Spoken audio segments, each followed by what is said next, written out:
Hello and welcome to the lecture of CMA Final. This lecture is specially for the CMA Final students and obviously it will also be helpful for the CS and CA students as well. So without further ado, let's start with the concept. What if we fail to recover our money from the debtors?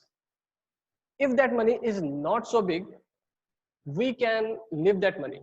But what if that money is so material to us? We may go to the police and register a complaint against it. In the same way, we can go to the NCLT to recover our money legally and freely from that person in a specified manner, which we are going to read under the following law. And this law is popularly known as Insolvency and Bankruptcy Code 2016. Hi, I am Ajinkya Chandekar and I am presenting a very interesting and important topic for the exams, either CMA, CA or CS. Let's start with the intro. So let's start with the introduction of the Insolvency and Bankruptcy Code 2016. Insolvency and Bankruptcy Code 2016 is a consolidated legislation providing for insolvency resolution process of a company. It means it is a code, it is a law which provides us an consolidated legislation. We can call it as a code and not an act. The very important point to understand is that this section, this law is defined as a code and not as an act, because it is a consolidated legislation of various laws. So that's why we are calling it as a code and not an act. And it also includes the insolvency process. What is insolvency process? Insolvency process is to recover a company which company is not in a position to handle their business, nature of business, and as a going concern. So in this chapter we are going to study about insolvency process also. So what is the insolvency process and what is Insolvency and Bankruptcy Code? To understand it easily, we are going to bifurcate this process or this meaning in the 4 important points, which is code, CODE code. So we can understand this chapter or this topic by presenting and introducing the CODE code. What is the code stands for? The code is the first letter of code. The first letter of code says that C, and C says that a need of a code. Means what is code? Code is a set of rules about how people should be or about how something must be done. हमें किसी काम को कैसे करना है उसके लिए एक प्रोसेस होना चाहिए, and that should be called as code. And our code's first letter C stands for code itself. और वो हमें प्रेजेंट करता है कि नीड ऑफ अ कोड, हमारे पास एक कोड होना चाहिए, इस पूरे प्रोसेस को कंप्लीट करने के लिए हमारे पास एक कोड होना चाहिए. Second point is O. O means overcome. What overcome? Overcome the business means IBC gives us opportunity to stand again in the corporate world. अगर कोई कंपनी स्टेबल नहीं है अपने सिचुएशन पे, तो IBC के हेल्प से हम लोग उस कंपनी को एक अपॉर्चुनिटी देंगे कि to overcome in that from that situation. COD is third point is D, duly reduce the NPA of the bank. NPA means non performing asset. हम लोग नॉन परफॉर्मिंग एसेट को IBC के basis पे हम लोग कम कर सकते हैं, उसके बिजनेस को इजीली सही तरीके से कन्वे करके. अगर वो बिजनेस सही तरीके से चलेगा, अगर बिजनेस सही तरीके से चल नहीं रहा है और डेटर्स टाइम पे पैसे पे नहीं कर रहे हैं, तो हमारे NPAs मींस बैंक के NPAs ऑब्वियसली डेफिनेटली बढ़ेंगे. और अगर उस बिजनेस के बैंक के NPAs को अगर कम करना है तो उसको IBC का हेल्प लेना होगा, एंड IBC के हेल्प के थ्रू भी हम लोग रिकवर कर सकते हैं.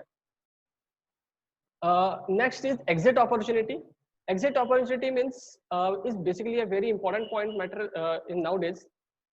Market needs freedom broadly at the 3 stages.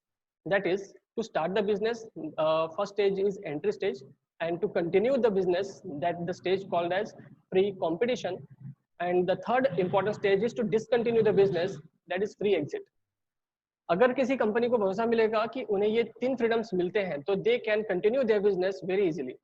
अगर उन्हें भरोसा है कि कंपनी को अगर हम लोग नहीं चला पा रहे हैं तो हम लोग उसको इजीली बंद कर सकते हैं. So the IBC also help and also gives an exit opportunity in the IBC code 2016, we need to understand what the actually IBC do. IBC के अंदर हम लोगों को एक अपॉर्चुनिटी मिलती है, मींस पर्सन्स को अपॉर्चुनिटी मिलती है, किसी भी पर्सन्स को एक अपॉर्चुनिटी मिलती है कि वो अपने मनी को इजीली रिकवर कर सके, एज वेल एज किसी कंपनी के पास जो कंपनी सही तरीके से वर्क नहीं कर पा रही है तो उनके पास भी एक ऑप्शन है, एक अपॉर्चुनिटी है कि वो अपने बिजनेस को आईबीसी के बेस पे कंटिन्यू कर सके. A quick look on the IBC is that अगर एक पर्सन को पैसे रिकवर करने हैं तो वो आईबीसी के पास जाएगा. आईबीसी एक प्रोसेस के थ्रू उस कंप्लेंट पे एक्शन लेगी और अगर वो पैसे रिकवर करा के दे सकती है तो easily it is good enough. But if it is not possible for that company to pay it right now, then IBC will help that company to get recover from that situation that it is not able to pay that liability. So in short, any company if is not able to pay its liability as well, then IBC will help that company to get recover from that situation. So that's why we are talking about the code. Again, we need to see about this code. The first point is code. The code's first letter is C, that is stands for the need of the unified code. हमारे पास ये code होना चाहिए, unified code होना चाहिए, जिसके basis पे हम लोग क्या करने वाले हैं, तो प्रिंसिपल्स हमारे पास होंगे, लॉज हमारे पास होंगे, जिसके हेल्प से हम लोग इस पूरे प्रोसेस को कंपेल कर सके, इस लॉ को कंपेल कर सकेंगे. Second point is O, that is to overcome, to ensure revival before liquidity.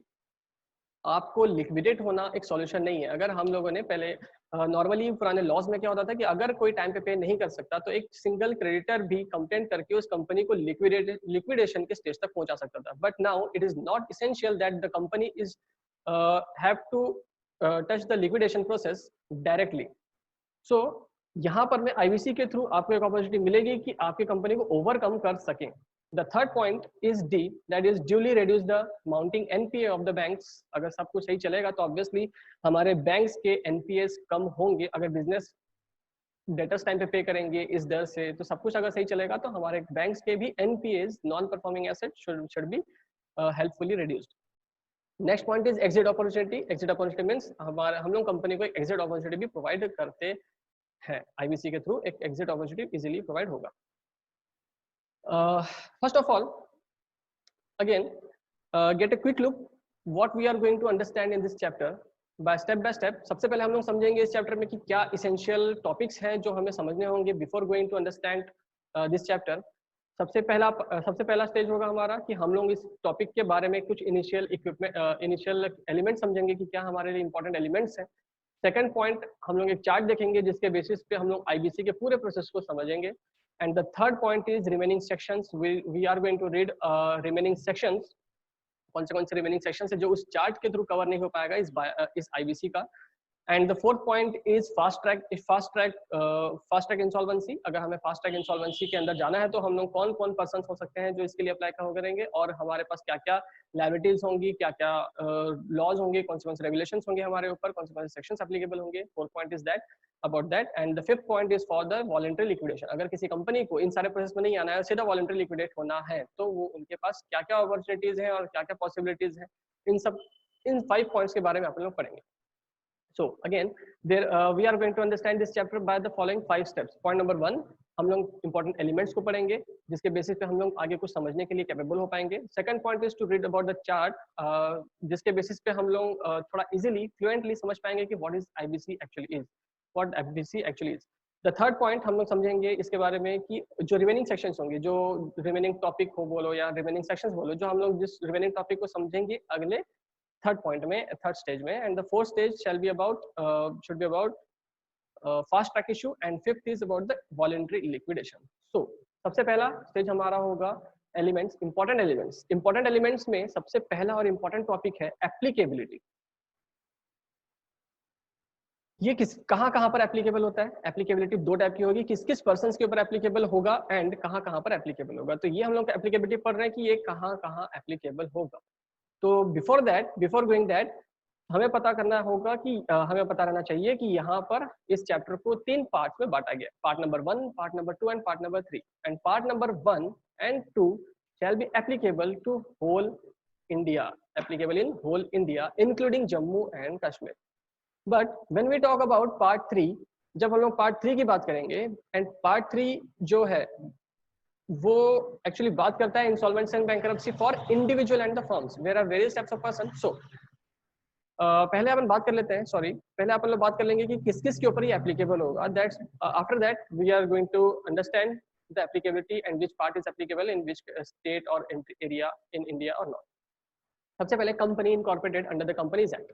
Companies act के अंदर में जो कंपनी गवर्न होगी, जो इनकॉर्पोरेटेड होगी, उन कंपनीज के ऊपर ये आईबीसी एप्लीकेबल होगा. Second, the company govern under the special act. जो स्पेशल एक्ट जैसे एग्जांपल एलआईसी टाइप की जो स्पेशल एक्ट से गवर्न होती है, जिनके लिए अलग से स्पेशल एक्ट बने होते हैं, और उन एक्ट के थ्रू अगर कोई कंपनी गवर्न होती है तो उन कंपनीज के ऊपर भी आईबीसी एप्लीकेबल होगा. इट इज नॉट, हम लोग को सिर्फ यही याद रहता है इसे कंपनी के ऊपर नहीं होगा, ये अदर एक्ट के थ्रू भी अगर कोई कंपनी क्रिएट होती है तो उस कंपनी के ऊपर भी ये चीज एप्लीकेबल होगी. And third point is LLP, limited liability partnership. हम इन 3 पॉइंट को अलग से बोलते हैं क्योंकि ये तीनों पॉइंट्स जो होते हैं ये है इनकॉर्पोरेटेड बॉडीज. तो इनकॉर्पोरेटेड बॉडीज के ऊपर ये एप्लीकेबल होगा IBC. But main point is in non incorporate body के ऊपर भी एप्लीकेबल होगा, जैसे पार्टनरशिप फर्म एंड इंडिविजुअल्स के ऊपर भी एप्लीकेबल होगा. And these 2 persons are called as non incorporate persons. और ये नॉन इनकॉर्पोरेट पर्संस जो होंगे इनके ऊपर का जो मैटर है वो हमारे कोर्स में एप्लीकेबल नहीं है. सो हम लोग जो बात करने वाले हैं वो सिर्फ ऊपर के 3 पॉइंट्स के ऊपर ही बात करने वाले हैं. And the sixth but not the least is point is other points which may be notified by the central government by the official gazette. तो उन लोग भी अपने हिसाब से, सेंट्रल गवर्नमेंट अपने हिसाब से इसको एप्लीकेबल कर सकते हैं कि कौन कौन पर्सन नए हम लोग को ऐड करने हैं, तो कौन कर सकता है, तो सेंट्रल गवर्नमेंट ऐड कर सकती है. And from by this point we have to notice that central government के पास पावर है. तो आप कहीं नोट कर लीजिए कि ये सेंट्रल गवर्नमेंट के पास पढ़ने वाले अपन लोग, ये पहला पावर है जो इनको सेंट्रल गवर्नमेंट के पास होती है. तो सेंट्रल गवर्नमेंट के पास फर्स्ट पावर है कि सेंट्रल गवर्नमेंट किसी भी पर्सन को नोटिफाई कर सकती है कि आपके ऊपर ये आईबीसी एप्लीकेबल होगा. अभी तक नहीं था तो आपके ऊपर एप्लीकेबल हो सकता है. ये फर्स्ट पावर होगी किसके ऊपर, किसके पास, सेंट्रल गवर्नमेंट के पास. अब आते हैं अपन एप्लीकेबिलिटी. तो अपन ने जो पार्टनरशिप और इंडिविजुअल के बारे में पढ़े, ये पार्टनरशिप और इंडिविजुअल जो नॉन इनकॉर्पोरेटेड होते हैं ये पार्ट 3 में कवर होते हैं. और ये जो पार्ट 3 है ये होल इंडिया में एप्लीकेबल तो होता है बट जम्मू एंड कश्मीर में नहीं. And the part 1 and part 2 belonging to the other category, and this part 1 and part 2 is applicable to the whole India including Jammu and Kashmir, all area. So next, applicable से अपन लोग एक और चीज important point है हमारे पास जो हमें याद करके रखना है, नोट करके रखना है कि IBC is not applicable to the financial service sector. कोई financial service sector होंगी जैसे बैंक होंगे, financial institutions होंगी और म्यूचुअल फंड्स होंगे, सॉरी यस म्यूचुअल फंड्स होंगे. तो ऐसे जगह जो है जो नॉन फाइनेंशियल इंस्टीट्यूशंस होंगे तो इन लोगों के लिए, इन लोग जो हमारे डेटर्स होंगे तो इन लोगों के ऊपर में आईबीसी एप्लीकेबल नहीं होगा.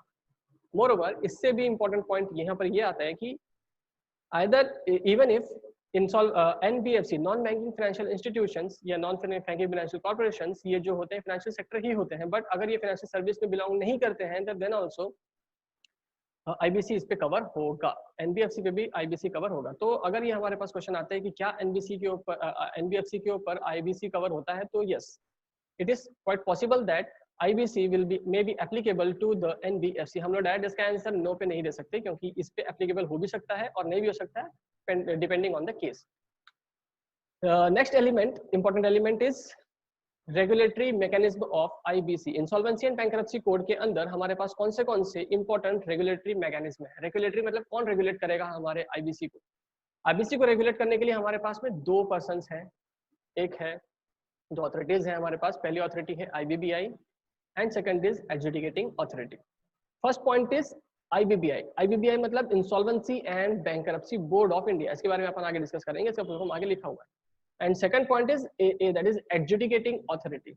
The first one IBBI. IBBI कौन होता है? IBBI एक अथॉरिटी है जो रेगुलेटरी बॉडी है जिसको सेंट्रल गवर्नमेंट ने बनाया है और इसके पास वही पावर्स होते हैं जो सिविल कोर्ट के पास होते हैं, लाइक समन, किसी को पकड़ के उससे बारे में बात करना, उससे डिस्कशन करना, उससे पूछताछ करना, तो ये सारे पावर्स होते हैं. या फिर बुक्स का इन्वेस्टिगेशन करना, ये सारे पावर्स होते हैं जो सिविल कोर्ट के पास होते हैं. वही सारे पावर्स किसके पास भी होंगे, हमारे IBBI के पास में होंगे.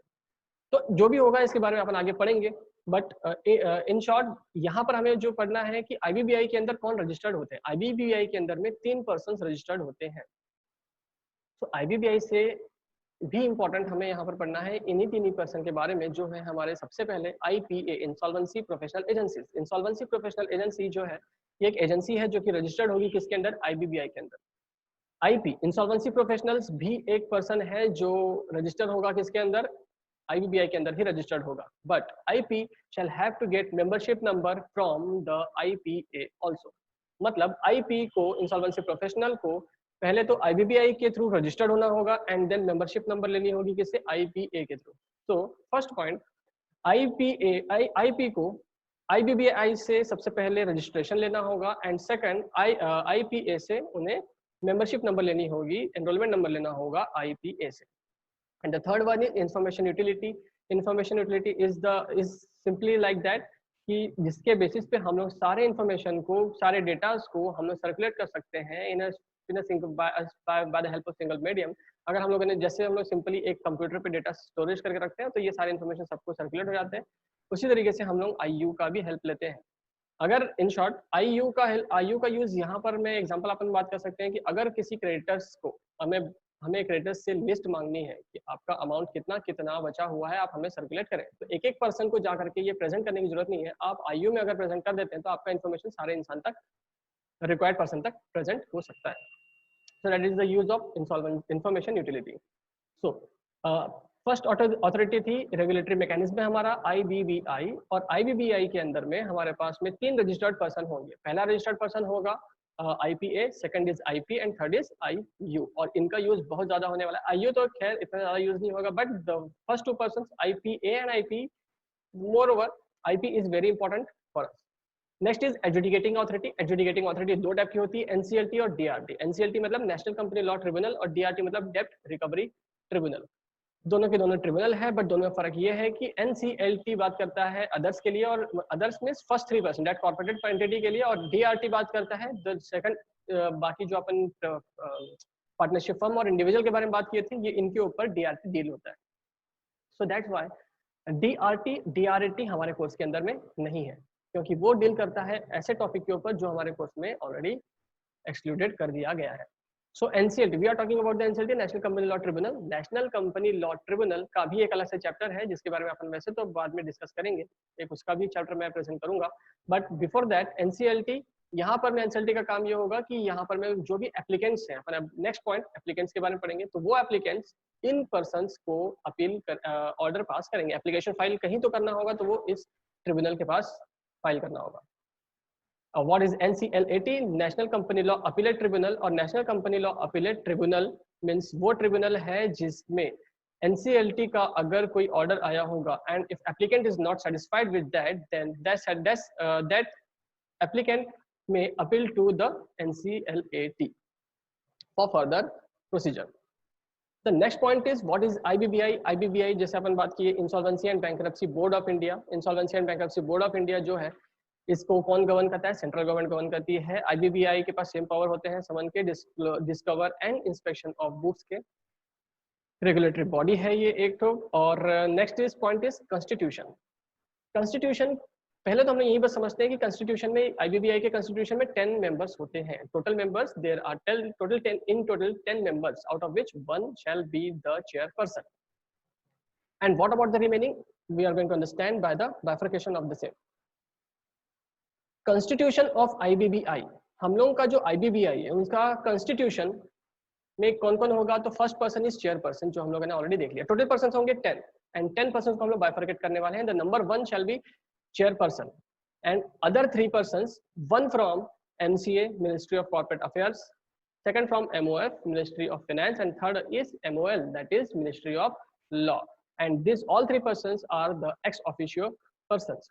The next 1 person is nominated by the RBI and also an ex officio person, and the other remaining 5 persons are nominated by the central government, out of which 3 persons shall be the whole time members. So हम लोग के यहाँ पर total 10 members हैं।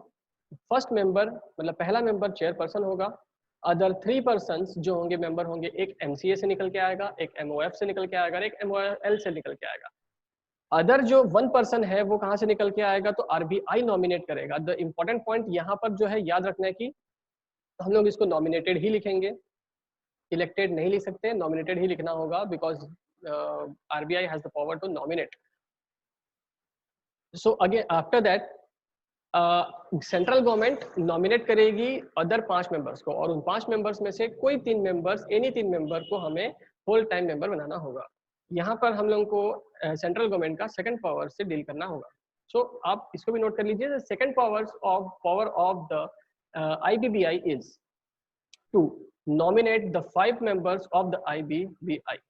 Okay. Next, persons. Who are the persons which are going to involved in this chapter? The very first person is financial creditors. सबसे ज़्यादा use हम लोगों को financial creditors का ही होने वाला है इन टॉपिक्स में से. Financial creditor मतलब ऐसे creditors होते हैं जिस पर्सन ने हमें उधारी तो दी है but in the terms of money. And the second is operational creditor, ऐसे क्रेडिटर्स जिन लोगों ने हमें उधारी तो दी है but in the terms of goods और सर्विस. तो हम लोग उधारी देते हैं किसी के ऊपर उधारी अगर होगी तो 3 टर्म्स में ही हो सकती है. एक या तो इन टर्म्स ऑफ मनी, दूसरा in the terms of goods और in the terms of service. So अगर in the terms of goods है, अगर गुड्स और सर्विस है तो ऐसे कंडीशन पे that person giver is called as the operational creditor. और अगर उस पर्सन ने हमें उधारी दी है in the term of money then that amount will be called as financial creditor. एक कॉर्पोरेट डेटर है जिस कंपनी के अगेंस्ट केस किया जाएगा, जो कंपनी खुद ही डिफॉल्टी होगी या खुद जो कंपनी पे नहीं कर पा रही है, जिस कंपनी के बारे में अपन बात कर रहे हैं IBC के अंदर में, वही कंपनी को बोला जाता है कॉर्पोरेट डेटर. डेटर मींस जिस पर्सन ने पैसे लिए हैं and is not capable of paying it और it is not paying it. Next person is IP, जो अपन ऑलरेडी देख चुके हैं, IPA ऑलरेडी देख चुके हैं. IRP मतलब resolution professional. IP means insolvency professional. Insolvency professional को अगर हम लोगों ने रिजोल्यूशन प्रोसेस के लिए इलेक्ट कर लिया तो that insolvency professional shall be called as insolvency resolution professional. अब रिजोल्यूशन मींस रिजॉल्व करना है आपके मैटर को, आपका जो भी प्रॉब्लम है, आपका बिजनेस जिस भी रीजन से नहीं चल रहा है, IBC हेल्प करेगा आपके बिजनेस को रिकवर करने के लिए. And this recovery process shall be called as resolution process. And that during that process any authority shall have to work and that authority shall be called as insolvency resolution process. जो कि पहले कौन था? insolvency professional था. उसको हम लोग insolvency professional को insolvency resolution professional बनाएंगे. And after some steps and after going ahead, that IRP shall be termed as resolution professional. Means उसका एक स्टेज हटा दिया जाएगा, आपका एक स्टेप बोल सकते हैं अपन, उसका एक प्रमोशन हो जाएगा, तो उसको हम लोग resolution professional मानेंगे. So by the chart, we are going to clearly understand what is the difference between IRP and RP. Next authorities, we are going. हम लोग इसके बारे में already बात कर चुके हैं आगे, and that is the chart for which I am going to talk about. So अभी तक हम लोगों ने पहले स्टेप को कवर कर लिया है. What is the first step? To understand the important elements. हमारे important elements क्या क्या थे? एलिमेंट में सबसे पहला था कि ये एक्ट कब एप्लीकेबल हुआ, कहाँ पर एप्लीकेबल होता है, किस किस के ऊपर एप्लीकेबल होता है, एंड कौन से पर्सन है, कौन सी रेगुलेटरी बॉडीज हैं, कौन से ऑथोरिटीज हैं, कौन से पर्सन है. तो ये हमारे क्विक इश्यूज में हमारे कुछ पॉइंट्स थे जो हमें समझने जरूरी थे आगे इस चैप्टर को कंटिन्यू करने के लिए. So first of all second point is about the chart. तो ये वही चार्ट है जिसके बारे में अपन बात करेंगे अभी, जिससे हम लोगों को हमारा इस चैप्टर में थोड़ा सा फ्लुएंसी पकड़ में आएगी. So the very first point is who will initiate this process. Who will initiated by the financial creditor, operational creditor and corporate debtor. तो ये 3 पर्सन जो अभी अपन लास्ट में पढ़े, वही 3 पर्सन हैं जो इनिशिएट कर सकते हैं. इनिशिएट कर सकते हैं मीन्स कौन अपील करेगा, कौन अप्लाई करेगा केस की हमें प्रॉब्लम है. तो प्रॉब्लम दो को प्रॉब्लम समझना तो एक इजी पॉइंट है कि फाइनेंशियल क्रेडिटर को क्या प्रॉब्लम होगी, आप हमें हमारे पैसे नहीं दे रहे हो तो हमें प्रॉब्लम है. ऑपरेशनल क्रेडिटर के गुड्स और सर्विस के पैसे नहीं दे रहे हो तो भी उन्हें प्रॉब्लम है. बट कॉर्पोरेट डेटर को प्रॉब्लम ये हो सकती है कि हम लोग अपने बिजनेस को सही तरीके से कंडक्ट नहीं कर पा रहे हैं, तो then corporate debtor may also apply to the NCLT for the resolution process, to call for the resolution process. So there are the 3 persons who will initiate this IBC. तो फर्स्ट सबसे पहले इसको हम लोग 3 सेक्शंस में बांट देते हैं. सबसे पहले अगर फाइनेंशियल क्रेडिटर अगर अप्लाई करता है तो सेक्शन 7 बात करेगा.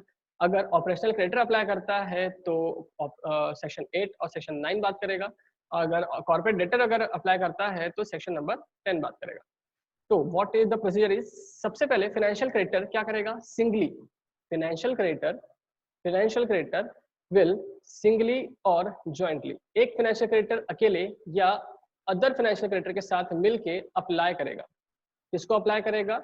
That authority, that adjudicating authority to which we called NCLT. NCLT को फाइनेंशियल क्रेडिटर अप्लाई करेगा. तो व्हाट इज सिंगली जॉइंटली? वो अकेला या अपने को डेटर के साथ, को क्रेडिटर के साथ अप्लाई कर सकता है. मींस SBI एंड SBI और देना बैंक एक्सेट्रा, जो भी जितने भी बैंक है, अगर सबकी उधारी है और सबका डिफॉल्ट हुआ है, because the first more point is when default occurs, जब डिफॉल्ट ऑकर होगा तो वही पर्सन अप्लाई कर सकता है. इट मींस SBI में अगर कोई हमने डिफॉल्ट नहीं किया, देना बैंक में डिफॉल्ट हुआ है, महाराष्ट्र बैंक में डिफॉल्ट हुआ है, तो Dena bank and Maharashtra bank singly और जॉइंटली अकेले या मिलके अप्लाई कर सकते हैं. बट SBI इस मैटर पे इन्वॉल्व नहीं हो सकता because we are not defaulted against SBI. So default point बहुत इंपॉर्टेंट है.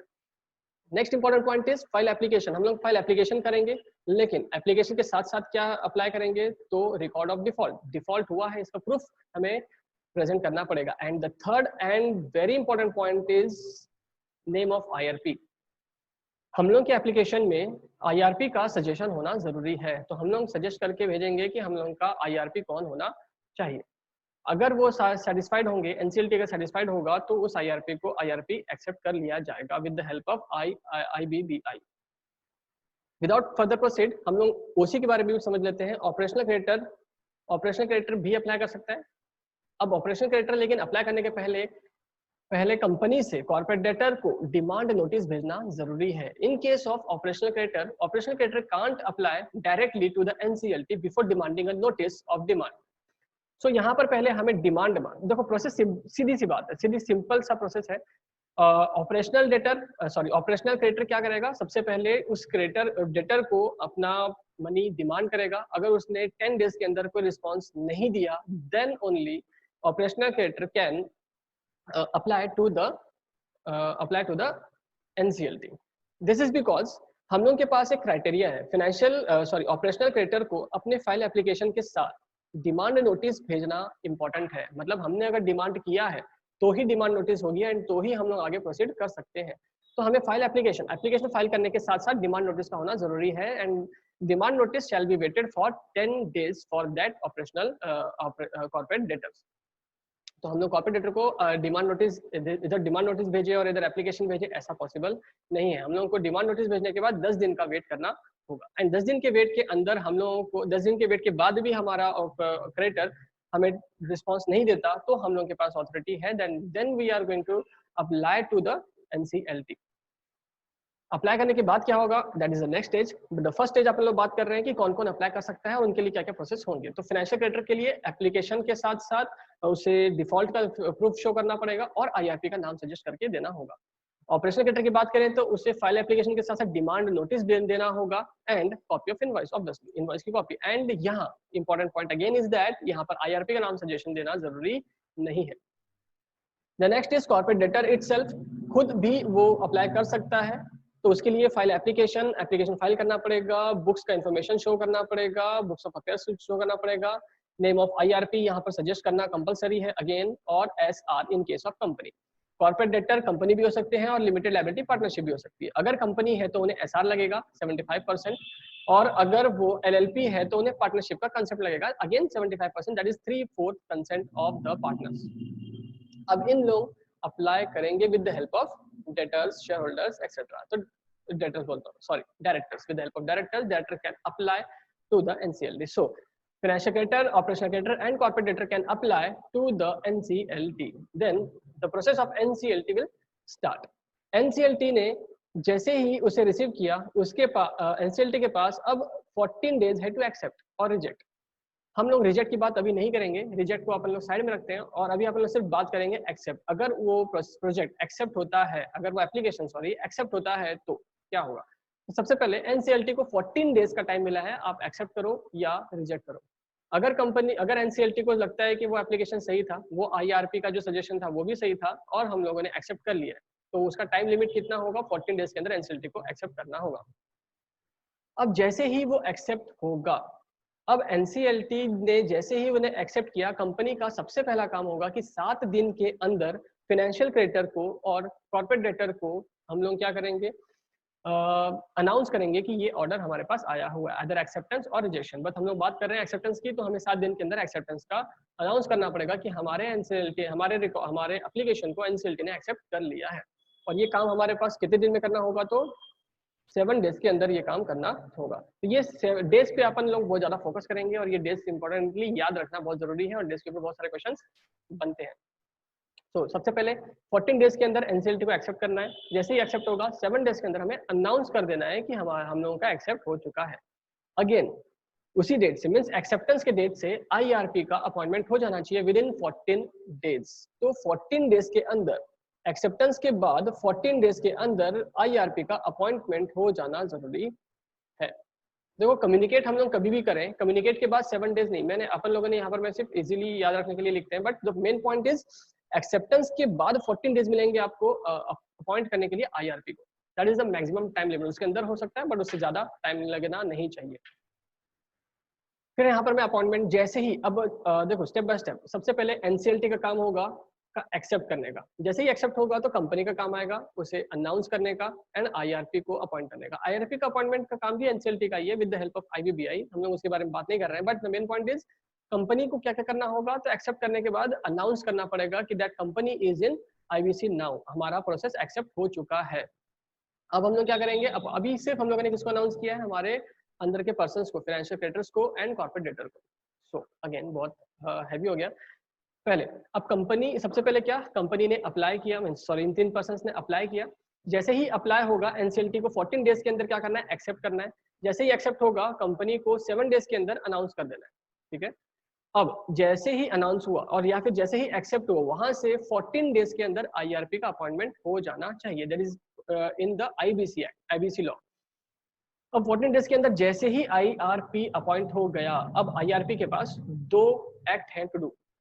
सबसे पहला काम होगा कि पब्लिक अनाउंसमेंट करना। जैसे पहले अनाउंसमेंट हुआ to the financial creditor and corporate debtor, अब आईआरपी एक अनाउंसमेंट और एक करेगा, लेकिन ये पब्लिक अनाउंसमेंट करेगा, ये सबको अनाउंसमेंट जाएगी।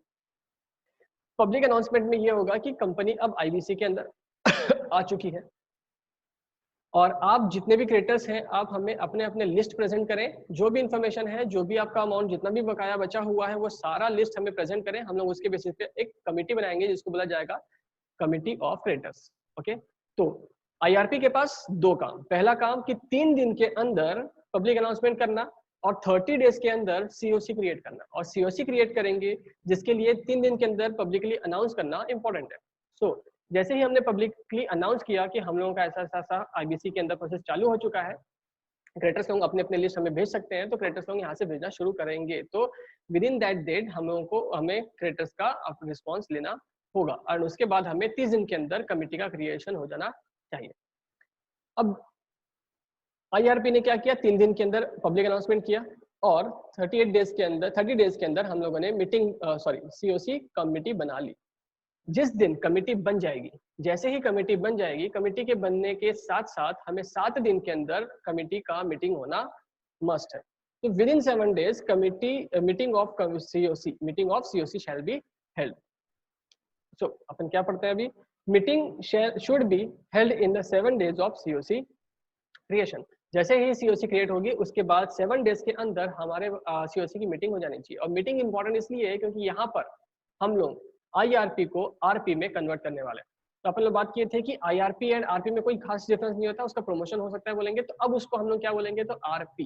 सो in the meeting, COC meeting में डिसाइड होगा कि आईआरपी को आरपी बनाना है या नहीं, बाय पासिंग 66% रिजोल्यूशन। जो भी होगा उसके बाद हम लोगों को 2 ऑप्शंस मिलते हैं कि आईआरपी को आरपी बनाना है, अगर उसको नहीं बनाना है तो किसी और को बनाना होगा। तो new person shall be may also be called as RP to proceed that further process. But important point is, अगर हम लोगों ने किसी नए पर्सन को RP में कंक्लूड किया है तो ऐसे कंडीशन में हम लोगों को IBBI का अप्रूवल लेना जरूरी है। So what is the point? The point is हम लोगों को कमेटी के बनते 7 दिन के अंदर मीटिंग करना होगा। मीटिंग में पुराने IRP को RP बनाना होगा, पहला पॉइंट, या फिर नए आरपी को इलेक्ट करना होगा बाय पासिंग 66% रिजोल्यूशन। अब 66% रिजोल्यूशन में हम लोगों ने नए आरपी को इलेक्ट तो किया, अप्रूवल तो किया, लेकिन सॉरी अप्रूव नहीं किया, सजेस्ट किया। सजेस्ट किसको देंगे? हम लोग adjudicating authority that is NCLT को देंगे, और NCLT with the help of with the approval of IBBI will elect an RP.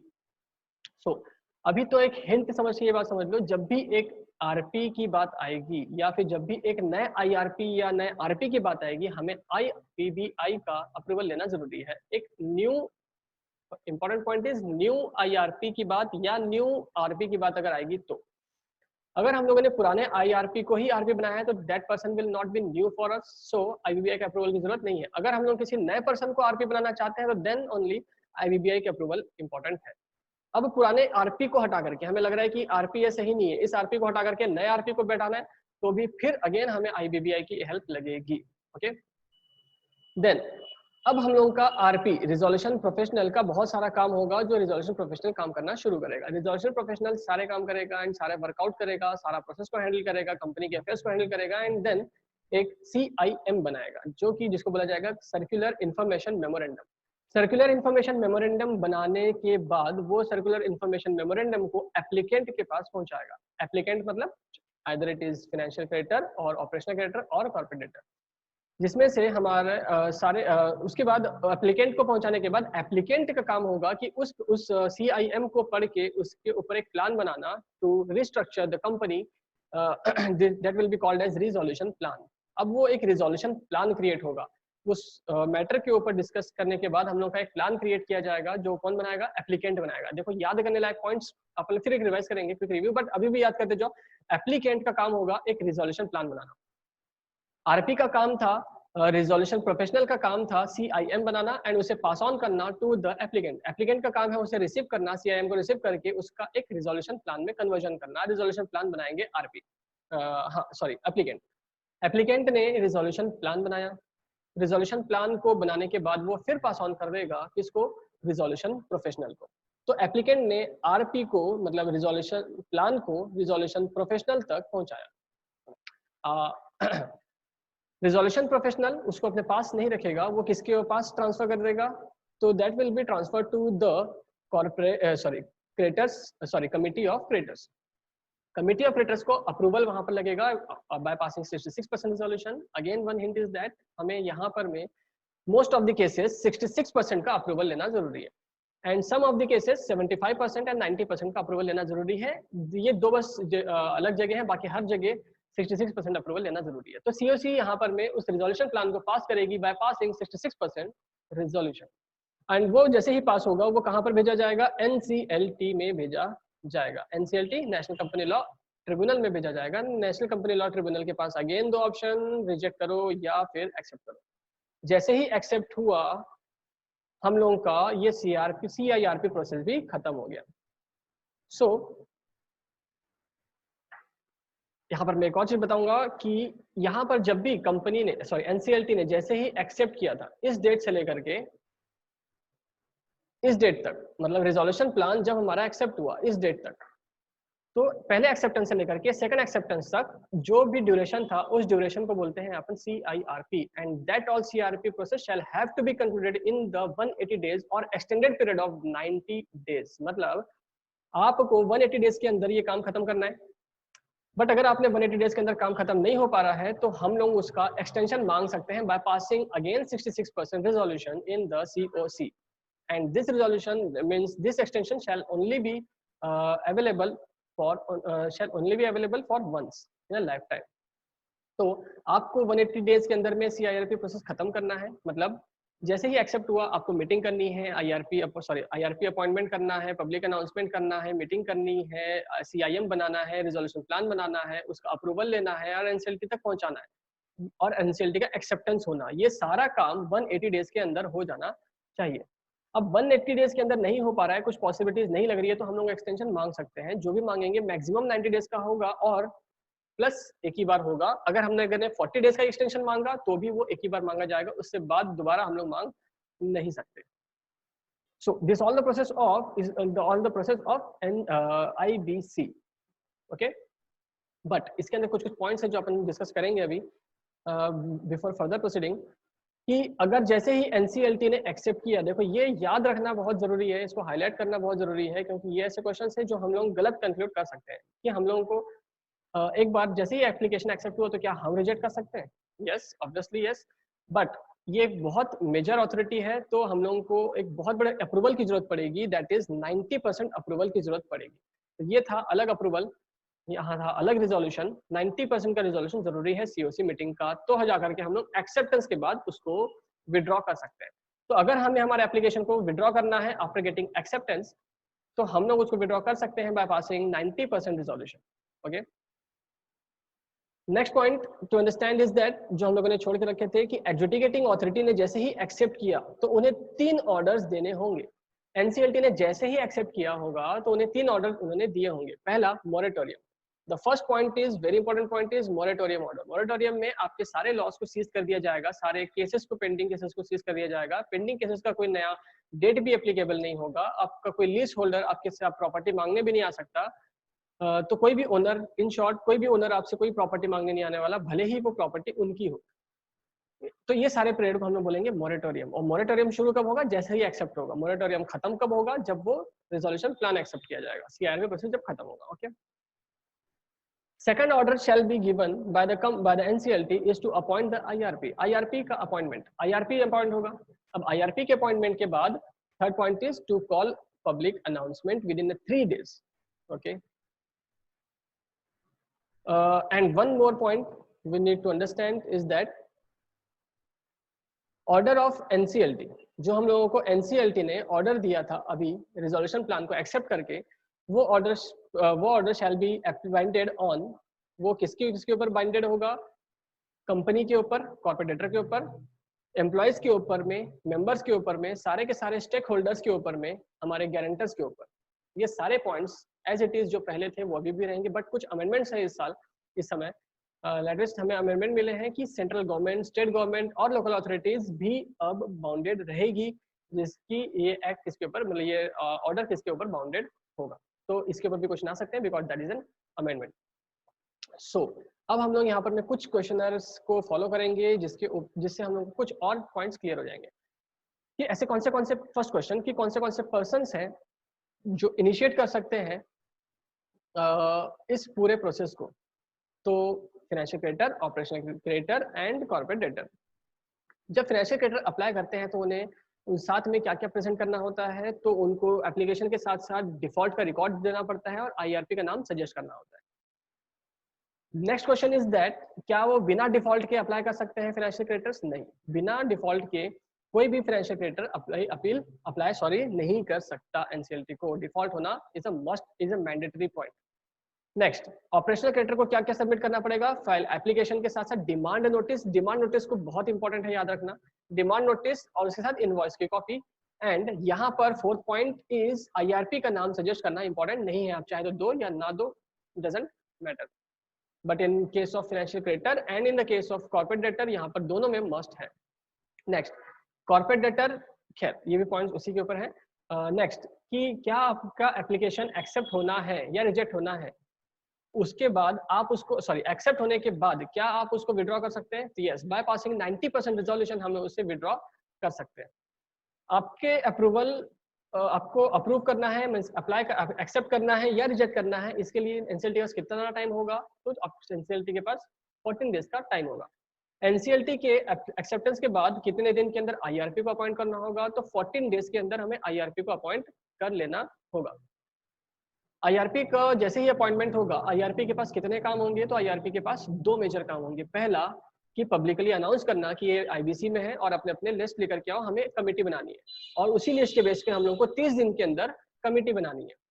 अब जैसे ही कमेटी बनेगी, कमेटी का पहला काम क्या होगा? 7 दिन के अंदर मीटिंग करने का। 7 दिन के अंदर मीटिंग होगी। मीटिंग का पहला काम क्या होगा कि नए आरपी को प्रेजेंट करना या पुराने आईआरपी को ही आरपी बना लेना।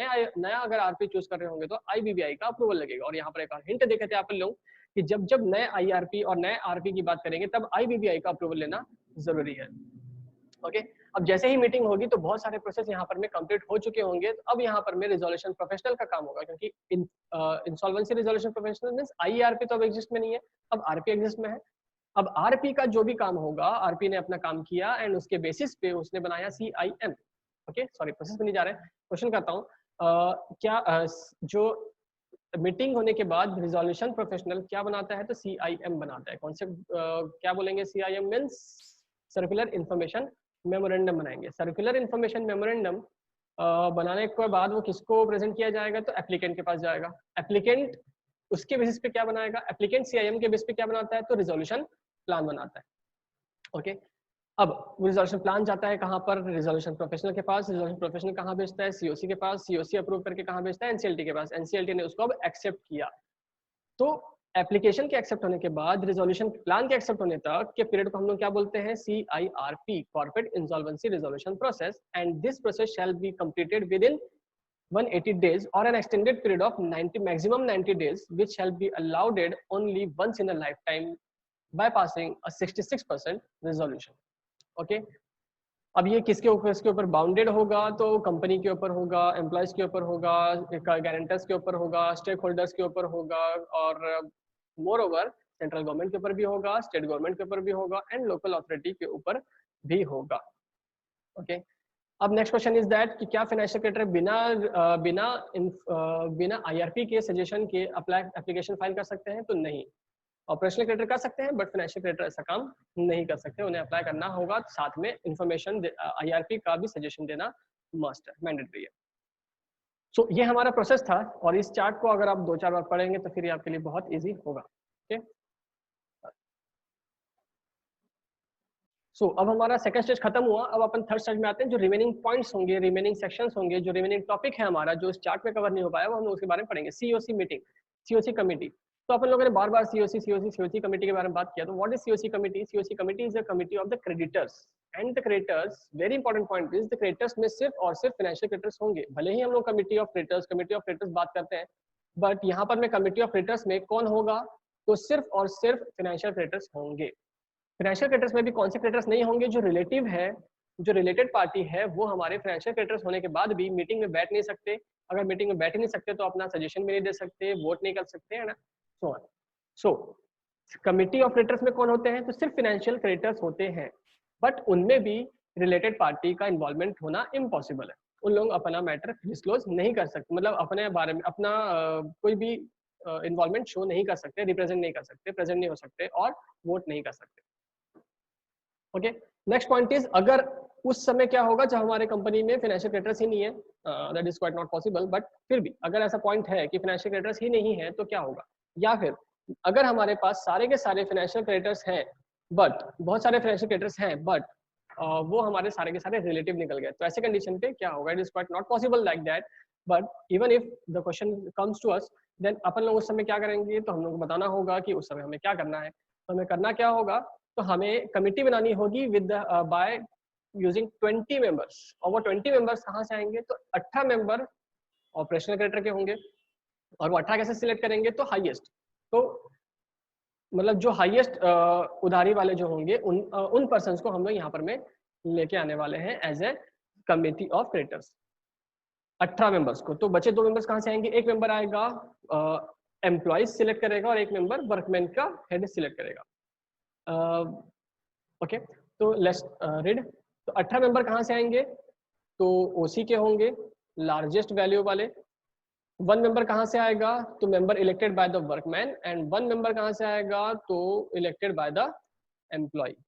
ओके नेक्स्ट उसी मीटिंग के बारे में बात करेंगे अपन लोग, COC के बारे में बात करेंगे कि उनकी जो मीटिंग होगी उसका नोटिस किसको दिया जाएगा? उसका नोटिस हम लोग ऑल मेंबर्स ऑफ COC के हर मेंबर को, चाहे वो रिलेटिव हो या ना हो, हमें सबको वो पहुंचाना है, नोटिस सबको देना होगा। प्लस बोर्ड ऑफ डायरेक्टर्स, वो हमारे बोर्ड ऑफ डायरेक्टर्स को भी देंगे। अच्छा यहाँ पर अपन एक और बात करें, जब भी हमारे कंपनी में IRP सिलेक्ट किया जाएगा, IRP के आते ही हमारे बोर्ड ऑफ डायरेक्टर्स को सीज कर दिया जाएगा, सॉरी सस्पेंड कर दिया जाएगा फॉर सम टाइम। तो सस्पेंड होने के बाद बोर्ड ऑफ डायरेक्टर्स हमारे कंपनी में रेगुलर वर्क के तौर पे काम नहीं कर पाएंगे। सो उनको अलग से नोटिस पहुंचाना हमारा एक बहुत बड़ा राइट होगा, सॉरी ड्यूटी होगी।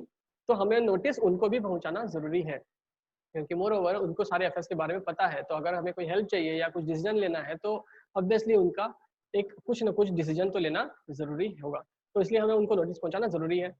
नेक्स्ट इज ऑपरेशनल क्रेडिटर, जिस ऑपरेशनल क्रेडिटर का भले ही वो हमारे COC के मेंबर नहीं है, फिर भी हमें उन्हें नोटिस पहुंचाना जरूरी होगा, ऐसे क्रेडिटर्स को जिनका अमाउंट 10% ऑफ टोटल डेट से ज्यादा होगा। ओके, तो नोटिस हम किसको भेज सकते हैं, तो ये 3 टाइप के पर्सन को भेज सकते हैं। तो अगर ऐसा क्वेश्चन आता है कि क्या हम लोग कमिटी के मेंबर्स को ही नोटिस भेजेंगे, तो नो, हम लोगों को कमिटी के मेंबर्स के साथ साथ डायरेक्टर्स को भी, बोर्ड ऑफ डायरेक्टर्स को भी नोटिस भेजना है और साथ साथ ऑपरेशनल क्रेडिटर को भी नोटिस भेजना है। अगर ऐसा क्वेश्चन आता है कि क्या ऑपरेशनल क्रेडिटर मीटिंग का पार्ट नहीं है तो भी उन्हें मीटिंग का नोटिस मिल सकता है, तो ऑब्वियसली यस मिल सकता है, लेकिन अगर सिर्फ तब मिल सकता है अगर उनका अमाउंट 10% ऑफ टोटल डेब्ट से ज्यादा होगा, तो मतलब टोटल 10% होगा तो भी या उससे ऊपर होगा तो भी उनको अलाउ है। Next is about that meeting also only कि कोरम कब फुलफिल होगा, अगर 33% ऑफ सीओसी 33% ऑफ सीओसी, देखो ये भी एक बहुत इंपॉर्टेंट पॉइंट है याद रखने के लिए। हमारे नोटिस गई थी सीओसी के मेंबर्स को, डायरेक्टर्स को, और उस ओसी को जो ओसी 10% से ज्यादा रखता है, एंड सब के सब अब मीटिंग के पार्ट होंगे। अब टोटल समझ लो इन सबको मिला करके हमने 100 लोगों को नोटिस भेजा, लेकिन हमें कोरम का कंडक्ट हो रहा है कि नहीं हो रहा है, हमें उसको उसके लिए 33% निकालना होगा, एंड 33% ऑफ ओनली सीओसी, हमें सिर्फ सीओसी के 33% का ही कोरम कैलकुलेट करना है। तो ये that is N very important point. हम लोगों को टोटल मेंबर्स जितने भी हम लोगों ने नोटिस भेजी है सबका नहीं लेना है, तो हमारे सिर्फ मेंबर का दैट इज सीओसी का ही 33% लेना है। That is very important point to understand. Quorum में क्या क्या इंक्लूड होगा, प्रेजेंट फिजिकली प्रेजेंट हो रहे हैं वो भी, एंड साथ साथ जो वीडियो कॉन्फ्रेंसिंग के साथ आ रहे हैं उनको भी कोरम में काउंट किया जाएगा। Okay, but only COC members. If adjourned, again one new point is here is that adjourned meeting जो भी हुई, जो adjourned meeting है उसको नेक्स्ट डे में ही हेल्ड करना जरूरी होगा। यहाँ पर मैं हम लोग को जल्द से जल्द अपने प्रोसेस को खत्म करना है। CRB प्रोसेस बहुत जल्द खत्म होने वाली चीज है। IBC का काम ही है कि हम लोग ज्यादा डिले काम नहीं करेंगे, हम लोग जल्दी खत्म करना है। और अगर कोई मीटिंग उसमें एडजर्न होती है तो उसको एक हफ्ते तक वेट करना एक गलत डिसीजन होगा। तो इसलिए यहाँ पर मैं एडजर्न मीटिंग को नेक्स्ट डे ही कंडक्ट करना इंपॉर्टेंट है। तो next day same place same time. अब आते हैं सेक्शन नंबर 4। सेक्शन नंबर 4 बोलता है कि ये चैप्टर, ये सेक्शन सिर्फ तभी ये टॉपिक सिर्फ तभी ट्रिगर होगा अगर हमारा अमाउंट डिफॉल्ट 1 लाख या उससे ऊपर है। Okay, so next point, resolution plan. Resolution plan किसने बनाया था, एप्लीकेंट ने बनाया था। किसके बेस पे बनाया था, CIM, सर्कुलर इंफॉर्मेशन मेमोरेंडम के ऊपर बनाया था। CIM किसने बनाया था, रिजोल्यूशन प्रोफेशनल ने बनाया था। तो रिजोल्यूशन प्रोफेशनल ने COC मीटिंग में एडमिट होने के बाद जब भी उसने सारे वर्क किए तो CIM बनाया रिजोल्यूशन प्रोफेशनल ने। वो रिजोल्यूशन प्रोफेशनल अब CIM बना करके किसको ट्रांसफर करेगा, तो एप्लीकेंट को ट्रांसफर करेगा। अब एप्लीकेंट तो CIM के बेस पे बनाता है, प्लान बनाता है, उस प्लान को अपन क्या बोलते हैं, तो रिजोल्यूशन प्लान बनाते हैं। अब रिजोल्यूशन प्लान तो हम लोगों ने कहा भेजा, रिजोल्यूशन प्रोफेशनल को भेजा। रिजोल्यूशन प्रोफेशनल ने उसे लेके कहाँ पर ले गया, COC मीटिंग के पास ले गया।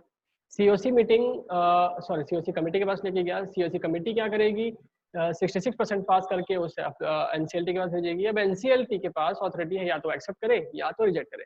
अब एक्सेप्ट करने तक तो अपन देख चुके थे, लेकिन एक्सेप्ट करने के बाद क्या होगा, एक्सेप्ट करने के बाद 1 साल के अंदर हमें अदर लॉ, भाई सिर्फ IBC थोड़ी है, बाहर के बहुत सारे एक्ट हैं और बहुत सारे लॉज हैं जो हमारे कंपनी से बिलोंग करते हैं। तो इन सारे कंपनीज से इन सारे लॉज से हमें, एक्ट से हमें अब परमिशन लेनी है, अप्रूवल लेना है कि ये हमारा IBC का प्रोसेस है, आप हमें अपना अपना अप्रूवल दे दें। बट यहाँ पर मैं कितने साल का टाइम मिला है, 1 साल का टाइम मिला है। बट यहाँ पर मैं एक नया पॉइंट और एक इंपॉर्टेंट पॉइंट निकल के आता है कि अगर हम लोग कंपटीशन एक्ट में भी फंसे हुए हैं, कोई कॉम्बिनेशन से रिलेटेड हमारा कोई टॉपिक है, कॉम्बिनेशन से रिलेटेड हमारा एक नया चैप्टर होगा, हम लोग जिसके बारे में एक वीडियो अपन अनाउंस करेंगे। बट तब तक के कॉम्पिटिशन एक्ट में बस इतना ही समझ लो, कॉम्पिटिशन एक्ट से रिलेटेड अगर कोई टॉपिक है और कॉम्पिटिशन एक्ट भी अगर इन्वॉल्व है तो हमें उस अप्रूवल लेना होगा, लेकिन रिजोल्यूशन प्लान को COC तक पहुंचाने के भी पहले। ओके, सो अब यहाँ पर में हमें समझना ये होगा, एप्लीकेंट जैसे ही प्रोसीड करेगा प्लान को, किसको, रिजोल्यूशन प्रोफेशनल तो रिजोल्यूशन प्रोफेशनल को पहले उसे कंपटीशन कमिटी से अप्रूवल लेना होगा, एंड देन जाकर के वो COC मीटिंग के पास अप्रूवल के लिए आगे कंटिन्यू करेगा। ओके, सो उसके बाद अप्रूवल लेगा, COC के पास जाएगा, COC से NCLT के पास जाएगा, NCLT ने अप्रूव किया, उसके बाद बाकी लॉ से अपन अप्रूवल लेंगे। सो अदर जो लॉज हैं अदर देन कॉम्पिटिशन एक्ट है, तो उनके अलावा कॉम्पिटिशन एक्ट के अलावा अगर लॉ से अप्रूवल लेना है तो हम लोग 1 साल के अंदर लेंगे। बट अगर कॉम्पिटिशन एक्ट से लेना है तो रिजोल्यूशन प्लान को COC तक पहुंचाने के पहले ही अप्रूवल लेना जरूरी है। Okay, what if resolution plan is rejected? Resolution plan अगर रिजेक्ट हो गया तो ऑब्वियसली आपको लिक्विडेट होना पड़ेगा। आप अगर रिजॉल्व नहीं हो पा रहे हैं तो आपको लिक्विडेट होने का ही ऑप्शन बचा। तो अब क्या होगा? इफ मे रिजेक्ट तो liquidation process shall be initiated. तो आपका रिजोल्यूशन प्रोसेस खत्म होने के बाद, सॉरी, ये काम खत्म होने के बाद, रिजेक्ट होने के बाद आपको लिक्विडेट होना जरूरी है। सो लिक्विडेशन के क्या केसेस होंगे, ऐसे कौन से केसेस होंगे जिस केसेस के ऊपर आपको लिक्विडेट किया जा रहा होगा? पहला, नो रिजोल्यूशन प्लान रिसीव्ड। आपका रिजोल्यूशन प्लान ही नहीं बना 180 डेज के अंदर, या आपने टाइम भी एक्सटेंड करा लिया लेकिन उसके बाद भी आपका प्लान नहीं बन पा रहा है, तो फिर आपका लिक्विडेशन होना ही एक ऑप्शन बचा है। बाय पासिंग 66% इन COC को खुद चाहते हैं कि हमें लिक्विडेट होना है। Resolution plan is approved by AA is contravened by corporate debtor. Company को रिजोल्यूशन प्लान बना करके दिया गया, IBC ने इतना हेल्प किया, इतना सब कुछ किया, सब कुछ बनाने के बाद हम लोगों ने, एप्लीकेंट ने इनफैक्ट आपको रिजोल्यूशन प्लान बना करके दिया, लेकिन आप उसको कॉन्ट्रावेंट कर रहे हो, तो ऐसे कंडीशन पे आपको लिक्विडेट होना पड़ेगा। तो अब अपन लोग बात, अभी मैंने थोड़ी देर पहले बोला था कि IBC में जब रिजोल्यूशन प्रोफेशनल आता है तो डायरेक्टर्स जो कुछ समय के लिए सस्पेंडेड होते हैं, but in case of liquidation उन्हें क्या करना होगा? उन्हें सीज करना होगा। मतलब अब आप हमारे कंपनी के मेंबर्स रहोगे ही नहीं, डायरेक्टर्स रहोगे नहीं, क्योंकि अब हमारी कंपनी को आगे तो कंटिन्यू होना ही नहीं है, तो आपको आप सीज हो जाओगे to act as an director. अब लिक्विडेशन के प्रोसेस में, लिक्विडेशन अगर होता है, IBC complete resolution plan fail होने के बाद अगर आपको लिक्विडेशन होगा तो कुछ काम होंगे जो 30 डेज के अंदर करने होंगे। क्या? पहला काम ये होगा कि आपको क्रेडिटर्स को बोलना पड़ेगा कि आप अपनी लिस्ट लेकर के आओ। क्रेडिटर्स में जो फाइनेंशियल क्रेडिटर होंगे वो IU इन्फॉर्मेशन यूटिलिटी के बारे में बात करें अपन, इन्फॉर्मेशन यूटिलिटी में सबमिट करना होगा इन्फॉर्मेशन, आपकी सारी लिस्ट को सबमिट करना होगा। जितने भी फाइनेंशियल क्रेडिटर्स होंगे सब इन्फॉर्मेशन यूटिलिटी में अपडेट करेंगे और वहां से फिर हम लोग अपना डेटा कलेक्ट करेंगे। अगर financial creditor, if financial creditor fails to pay or fails to upload or fails to update that in list in the IU, then he may or that they may submit the claim as an OC। तो आपको FC की तरह नहीं, तो आपको OC की तरह claim करना होगा।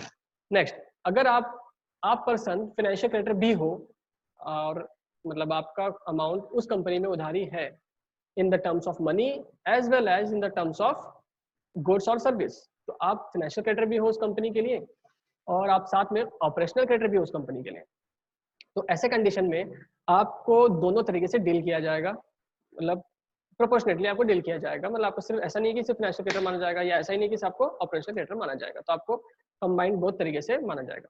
क्रेडिटर्स में withdraw very claim with in 14 days. Creditor ने, फाइनेंशियल क्रेडिटर ने अपना अप्लाई किया था तो उसको 14 डेज के अंदर आप उसको विड्रॉ कर सकते हो। Okay, After admission of the claim within 7 days shall communicate to the creditor or acceptance of or rejection। तो आपका क्लेम मिलने के बाद 7 दिन के अंदर आपको इन्फॉर्मेशन प्रोवाइड की जाएगी कि हमने आपके लिस्ट को एक्सेप्ट किया है या रिजेक्ट किया है। नेक्स्ट, हाँ, अभी तक अपन देखें कि NCLT ने आपके प्रोजेक्ट को एक्सेप्ट किया, एप्लीकेशन को एक्सेप्ट किया, तो क्या होगा? अब ये पॉइंट है कि आपके एप्लीकेशन को रिजेक्ट किया जाएगा तो क्या होगा? That is very simple point again, क्योंकि छोटा स्टेप हुआ, रिजेक्ट हो गया, अब खत्म हो गया काम। तो रिजेक्ट करने के बाद, जैसे एक्सेप्ट करने के बाद में सबसे पहला काम था कि 7 दिन के अंदर पब्लिकली अनाउंस करना FCA और CD को। यहाँ पर भी होगा कि 7 दिन के अंदर अनाउंस करना कि रिजेक्ट हो गया, क्योंकि अपन वहाँ पे ये बात पढ़े थे कि आइदर एक्सेप्ट और reject, in both of the cases we needed to announce that order to the communicate to the FCA और CD। यहाँ पर भी तो उसको 7 दिन के अंदर कम्युनिकेट करना है। यहाँ तक तो पुराना ही पॉइंट है, बट नया क्या है, एडिशनल क्या है यहाँ पर में, कि जैसे ही हम लोगों को रिजेक्शन का ऑर्डर मिल गया है तो उसके बाद हमारे पास 7 दिन है अगेन कि हम लोग उस पर कोई रेक्टिफिकेशन करें एंड अगेन सबमिट करें टू द NCLT। NCLT के पास फिर वो राइट है कि वो या तो एक्सेप्ट करे या तो रिजेक्ट करे। एक्सेप्ट किया तो फिर वो सारे प्रोसेस होंगे जो हम लोगों ने अभी तक के पढ़े। सो अगर रिजेक्ट किया जाता है तो क्या होगा, हमारे पास एडिशनल 7 दिन है, 7 दिन के अंदर हम उसे रेक्टिफाई करेंगे, रेक्टिफाई करके वापस उसको भेजेंगे। अब उसके बाद जो प्रोसीड होगा वो NCLT के ऊपर फाइनल होगा। ओके, नेक्स्ट, अब आते हैं कुछ सेक्शन के ऊपर जो सेक्शन हमारे लिए इंपॉर्टेंट होंगे। सेक्शन नंबर 3 बोलता है कि डिफॉल्ट क्या है। ये आप इसको रीड कर लेना, और ये नया इसलिए है, इसको याद कर लेना क्योंकि यहाँ पर में कुछ अमेंडमेंट है। नॉट पेड में चेंजेस आए हैं। पहले था अनपेड, इज अनपेड था, और अब ये हो गया है not paid by the debtors. So ये हमारे लिए याद करना जरूरी हो सकता है, क्योंकि हो सकता है डेफिनेशन के ऊपर कुछ या फिलहाल में डाल दिया जाए कि वहाँ अनपेड है कि नॉट पेड है, तो इसको याद कर लेना। नेक्स्ट पॉइंट, सेक्शन नंबर 4, ये अपन ऑलरेडी पढ़ चुके हैं कि ये ट्रिगर कब होगा, 1 लाख या उससे ऊपर होगा अमाउंट, तो ये ट्रिगर होगा। क्विक रिव्यू ले लेते हैं सेक्शन के ऊपर में जो इंपॉर्टेंट है हमारे लिए। सेक्शन नंबर 3 बोलता है डिफॉल्ट क्या है, सेक्शन नंबर 4 बोलता है कि ट्रिगर कब होगा, section number 5 and 6 is not relevant to us, not so important, so मैं यहाँ पर कवर नहीं कर रहा हूँ। सेक्शन नंबर 7 जो था फाइनेंशियल क्रेडिटर अपील, सेक्शन 7 भी ऐसे इंपॉर्टेंट नहीं है, बट पॉइंट इज अगर अपन लोग सेक्शन प्रेजेंट करके फाइनेंशियल क्रेडिटर को डिस्क्लोज करेंगे कि वो किस किस प्रोसेस में जाता है, तो हमें ज्यादा वेटेज मिलेगा, इसलिए हम लोग सेक्शन 7 याद करना जरूरी है। सेक्शन 7 फाइनेंशियल क्रेडिटर अप्लाई कर सकता था, 8 और 9 ऑपरेशन क्रेडिटर के लिए था, और 10 कॉर्पोरेट क्रेडिटर के लिए था। अब आते हैं 11 में, ऐसे कौन सी सिचुएशन है जब एप्लीकेशन फाइल नहीं हो सकती उस कंपनी के अगेंस्ट। बहुत सिंपल पॉइंट है। पहला पॉइंट कि आपका CIRP ऑलरेडी चल रहा है, किसी डेटर ने आपके ऊपर ऑलरेडी केस किया है और आपका IBC ऑलरेडी शुरू हो चुका है। CIRP प्रोसेस, वो 180 डेज का प्रोसेस जो था, वो CIRP प्रोसेस है, वो ऑलरेडी शुरू है, तो फिर आपको दोबारा एक CIRP आने का कोई चांस नहीं है, और इसके ऊपर बहुत सारे केस लॉज बनते हैं, इस पॉइंट के ऊपर बहुत सारे केस लॉज बनते हैं। Second point, corporate debtor who has completed CIRP 12 months proceeding date of making of application, मतलब कि 12 महीने दिन बीत चुके हैं, 12 महीने का टाइम निकल चुका है एप्लीकेशन बनाने के, एप्लीकेशन फाइल करने के बाद 12 महीने बीत चुके हैं आपके CIRP प्रोसेस को कंप्लीट होते हुए, तो आपके ऊपर फिर से कॉर्पोरेट डेटर आपके ऊपर फिर से एप्लीकेशन फाइल करने की अथॉरिटी नहीं है। कॉर्पोरेट डेटर, अगर आपको लिक्विडेशन का ऑर्डर मिल गया है तो ऑब्वियसली लिक्विडेशन मिल गया तो CIRP प्रोसेस में जाने का कोई चांस नहीं बनता। Financial creditor who violated the terms of resolution plan, अगर आपका रिजोल्यूशन प्लान फेल हो चुका है, रिजोल्यूशन प्लान बन चुका था लेकिन आपको कॉन्ट्रावेन किया गया और कॉन्ट्रावेन कर दिया है, इसलिए आप अब फिर से आप कंपनी के ऊपर में रिजोल्यूशन प्लान, आप IBC ने आपके ऊपर ऑलरेडी टाइम वेस्ट किया है, आपको रिजोल्यूशन प्लान बना करके दिया, रिजोल्यूशन प्लान भी सही तरीके से सस्टेन नहीं कर पाए, तो उसके बाद फिर से पास किया जाए तो ये सही नहीं है, और इसीलिए यहाँ पर में आप एक नेगेटिव लिस्ट में आ जाओगे कि यहाँ आपको पॉसिबिलिटीज नहीं होगी कि आप अगेन यहाँ पर में अप्लाई कर पाएंगे इस कंपनी के against. Section number 12, time limit for completion of insolvency resolution process. अब शायद आपके लिए इजी हो जाएगा ये सारे सेक्शंस को पढ़ना समझना। टाइम लिमिट क्या होगा, 180 डेज, एक्सटेंशन कितने का होगा, 90 डेज, कितने बार मिलेगा, तो सिर्फ एक ही बार मिलेगा, और बाय पासिंग कितने रिजोल्यूशन, 66% का resolution. Section number 13, declaration of moratorium. अपन बात की थी कि जैसे ही NCLT एक्सेप्ट करेगा उनके पास 3 ऑर्डर्स देने के होंगे। मोरेटोरियम ऑर्डर देगा। मोरेटोरियम क्या होता है, टेम्पररी सस्पेंशन ऑफ लॉ। उसके बाद एक था IRP अपॉइंट करने के लिए, और दूसरा था IRP अपॉइंट होने के बाद 3 दिन के अंदर अनाउंस करने के लिए। तो ये वही पॉइंट बोल रहा है कि सेक्शन 13 उसके बारे में डिस्कस कर रहा है। सेक्शन 14 बोलता है कि actually what is moratorium, moratorium है क्या, शुरू कब होता है, ये पूरा डिटेल।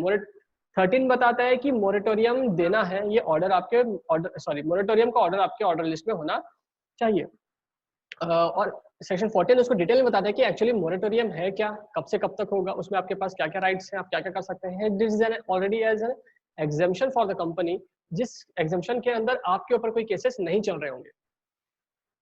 सो मोरेटोरियम कब शुरू होगा, date of order, that is date of acceptance, and completion कब तक जाएगा, जब तक date of acceptance of the resolution plan, है ना, ये मोरेटोरियम पीरियड होगा। अब मोरेटोरियम पीरियड में नो केस अगेंस्ट कंपनी के अगेंस्ट कोई केस नहीं चलेगा। नो न्यू डेट, क्या क्या होगा देखो, नो केस अगेंस्ट कंपनी के अगेंस्ट कोई केस नहीं होगा। No new date for old case के ऊपर कोई न्यू डेट नहीं आएगी। No creditors can acquire property of the company under IBC। जब IBC के अंदर होगा तो कोई क्रेडिटर अब आकर के आपकी प्रॉपर्टी लेके नहीं जा सकता कि मुझे पैसे मत दो तो आप अपनी प्रॉपर्टी मुझे दे दो, तो ऐसे पॉसिबल नहीं है। And recovery of property by the owner, ये जो मैंने लीज होल्डर का जो एग्जांपल दिया था वो पॉइंट है ये, मतलब कोई लेसी है, लेसर है, अब उसकी प्रॉपर्टी हमारे पास है, एंड लिस्ट टर्म अब IBC के दौरान खत्म हो चुका है। During IBC list term has been elapsed, तो ऐसे कंडीशन में भी लेसर आ करके आपसे वो प्रॉपर्टी लेके नहीं जा सकता, because your company are in the moratorium. Okay, notice that अगर आपके इसेंशियल काम को भी रोक दिया गया, मोरेटोरियम हुआ तो है और आपको इस इसेंशियल काम में आपके इस मोरेटोरियम में आपके इसेंशियल काम को भी रोक दिया गया, मींस आप जो गुड्स पे डील करते हैं वो खरीदना बेचना भी रोक दिया गया, तो क्या is it possible to resolve your company, to recover your company, to resolve your company? So it is not possible. So इसीलिए यहाँ पर में बोला जाता है कि आपके इसेंशियल काम के ऊपर इसेंशियल काम के लिए आपको मोरेटोरियम में नहीं रखा जाएगा। सेक्शन 15 पब्लिक अनाउंसमेंट करना जरूरी है। कितने दिन में? 3 दिन में पब्लिक अनाउंसमेंट करना जरूरी है। कब से 3 दिन? आईआरपी के अपॉइंट होने के साथ साथ 3 दिन के अंदर होना जरूरी है। Section number 16 appointment of IRP. IRP का अपॉइंटमेंट होगा कितने दिन के अंदर होगा? 14 डेज के अंदर अपॉइंटमेंट होगा। टेन्योर ऑफ आईआरपी, टेन्योर क्या होगा आईआरपी का? हाँ, ये इंपॉर्टेंट है क्योंकि ये अमेंडमेंट अगेन आईआरपी का अपॉइंटमेंट होगा एंड उसका टेन्योर क्या होगा? आईआरपी का टेन्योर होगा till the appointment of till the appointment of RP. पहले था 30 दिन के लिए अपॉइंटेड रहेगा बस, बट अभी क्या है कि जब तक आरपी अपॉइंट नहीं होता, चाहे यही वाला नया हो या कोई नया वाला आरपी बन जाए, तो ऐसे कंडीशन में कभी भी जो भी हो आरपी के अपॉइंट होने तक आईआरपी स्टिल एग्जिस्ट करेगा। ओके, एक बार उसको पढ़ते जाना, मैं इसको ओवरव्यू दे रहा हूँ क्योंकि अपन सारा चीज कवर कर चुके हैं। Section number 17 powers of IRP. हमारे आईआरपी के पावर्स क्या क्या होंगे? मैंने जैसे अपन बात किए थे कि जैसे ही आईआरपी आएगा डायरेक्टर्स हटा दिया जाएगा, तो डायरेक्टर का काम कौन करेगा? तो आईआरपी करेगा। तो very important point to highlight is that powers of board of directors जो थे वो फिर किसके पास आएंगे? आईआरपी के पास आएंगे and director shall be termed as suspended. Okay, management of affairs का पावर होगा। ऑफिसर्स एंड मैनेजर्स जो होंगे आईआरपी को सपोर्ट करेंगे, रिपोर्ट करेंगे। फाइनेंशियल इंस्टीट्यूशंस जो हमारे कंपनी के डेटास को मेंटेन करती है वो भी हमें सपोर्ट करेगी। मतलब इन शॉर्ट हमारे पास पावर है, हमारे आईआरपी के पास पावर्स हैं कि हम आपसे ये सारी चीजें कंसल्ट कर सकते हैं आप, और आपकी ये ड्यूटी है कि आप हमें ये सारे इन्फॉर्मेशन प्रेजेंट करेंगे। सीआईआरपी प्रोसेस के बारे में फिर बात नहीं करते। सीआईआरपी प्रोसेस जो शुरू होता है और उसके बाद 180 डेज होंगे आपके पास उसको खत्म करने के लिए, उसी के बारे में बात होगी। Section number 19, section number 19 is about assist. मतलब ये कोई बड़ी बात नहीं है असिस्ट करना। जो प्रमोटर्स होंगे या फिर जो पर्सनल्स होंगे उन पर्सनल्स को ऑर्डर दिया जाएगा कि आपको आईआरपी को असिस्ट करना है कि क्या करना है कंपनी में, क्योंकि सारे प्रोमोटर्स को ये सारे इन्फॉर्मेशन होंगे कंपनी क्या करती है, कैसे करती है, ऑर्डर्स कहाँ दिए जाते हैं, कहाँ से एक्सेप्टेंस होता है, हमारे कस्टमर्स कौन है, किससे किससे डील करना है, किससे किससे पैसे बचे हैं, तो सारा इन्फॉर्मेशन किसके पास होगा? तो पर्सनल प्रोमोटर्स के पास होंगे। तो प्रोमोटर्स का की ये ड्यूटी है कि ये आपको असिस्ट करें। अगर नहीं करते हैं तो आईआरपी एडजुडिकेटिंग अथॉरिटी को कंप्लेंट करेंगे और एडजुडिकेटिंग अथॉरिटी उन पे ऑर्डर देगी जो उनको as the deem fit. Section number 20 IRP act for sustaining going concern concept. इसको डिटेल में बताने की कोई खास जरूरत तो है नहीं। आईआरपी को बोला गया है कि अब रिजोल्यूशन होना है कंपनी का, फिर से कंपनी को जैसी पहले थी उस या तो उससे अच्छा करना है या तो वैसे खड़ा कर देना है, तो उसके लिए कंपनी को गोइंग कंसर्न के कॉन्सेप्ट से अभी भी कंटिन्यू रहना जरूरी है। Next section number 21 subsection 1 committee of creditors. ये अपन ऑलरेडी पढ़ चुके हैं। कमिटी ऑफ क्रेडिटर्स में कौन होते हैं? फाइनेंशियल क्रेडिटर्स होते हैं। फाइनेंशियल क्रेडिटर्स अगर रिलेटेड है तो वो नहीं बैठ सकते, और अगर सिर्फ रिलेटेड ही है तो क्या होगा? तो 20 मेंबर्स होंगे, 20 में से 18 ओसी के होंगे जो कि मेजॉरिटी ऑफ वैल्यू रखे होंगे, 1 एम्प्लॉयज के होंगे एंड 1 वर्कमैन के होंगे। Section number 22 appointment of RP in COC. ये भी अपन बात कर चुके हैं कि सीओसी में आईआरपी की जगह आरपी को लाया जाएगा। अब वो नया आरपी भी हो सकता है या पुराना ही आईआरपी को आरपी में कंक्लूड किया जा सकता है। पुराना आईआरपी ही आरपी है तो ठीक है, बट अगर नया आरपी आ रहा है तो हमें आईबीबीआई का अप्रूवल लेना जरूरी है, जो भी होगा बाय पासिंग 66% का resolution. Section number 23 resolution professional to conduct CIRP. Resolution professional को अपॉइंट किया गया था मीटिंग के अंदर। ओके, सीआईआरपी में रिजोल्यूशन प्रोफेशनल को सीओसी मीटिंग में अपॉइंट किया गया और उसका काम है कि सीआईआरपी के सारे प्रोसेस को हैंडल करेगा। Next point number to remember is that section number 23 subsection 1 में बोला जा रहा है कि RP shall conduct the entire CIRP and manage the operation of CD. सारे सीआईआरपी के प्रोसेस को वो कंडक्ट करेगा। If resolution plan is submitted then resolution plan continue to manage the operation of CD. अगर रिजोल्यूशन प्लान सबमिट हो चुका है और एक्सेप्ट हो चुका है in short, then RP continue to manage the operation. RP यहाँ पर ये आरपी मतलब कौन, resolution professional.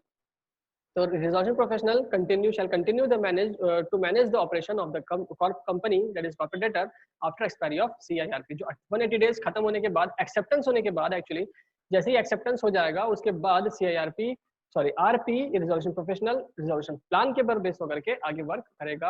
Resolution professional shall exercise power and perform the duties that is vested in the IRP. मतलब आईआरपी का जो काम था वही काम किसके ऊपर हो जाएगा, आरपी के ऊपर भी आएगा। मतलब आरपी का अलग से ड्यूटीज, अलग से अथॉरिटीज, अलग से राइट्स पढ़ना, अलग से ड्यूटीज और पावर्स पढ़ने की जरूरत नहीं है, क्योंकि वही पावर्स यहाँ पर भी कंटिन्यू होंगे।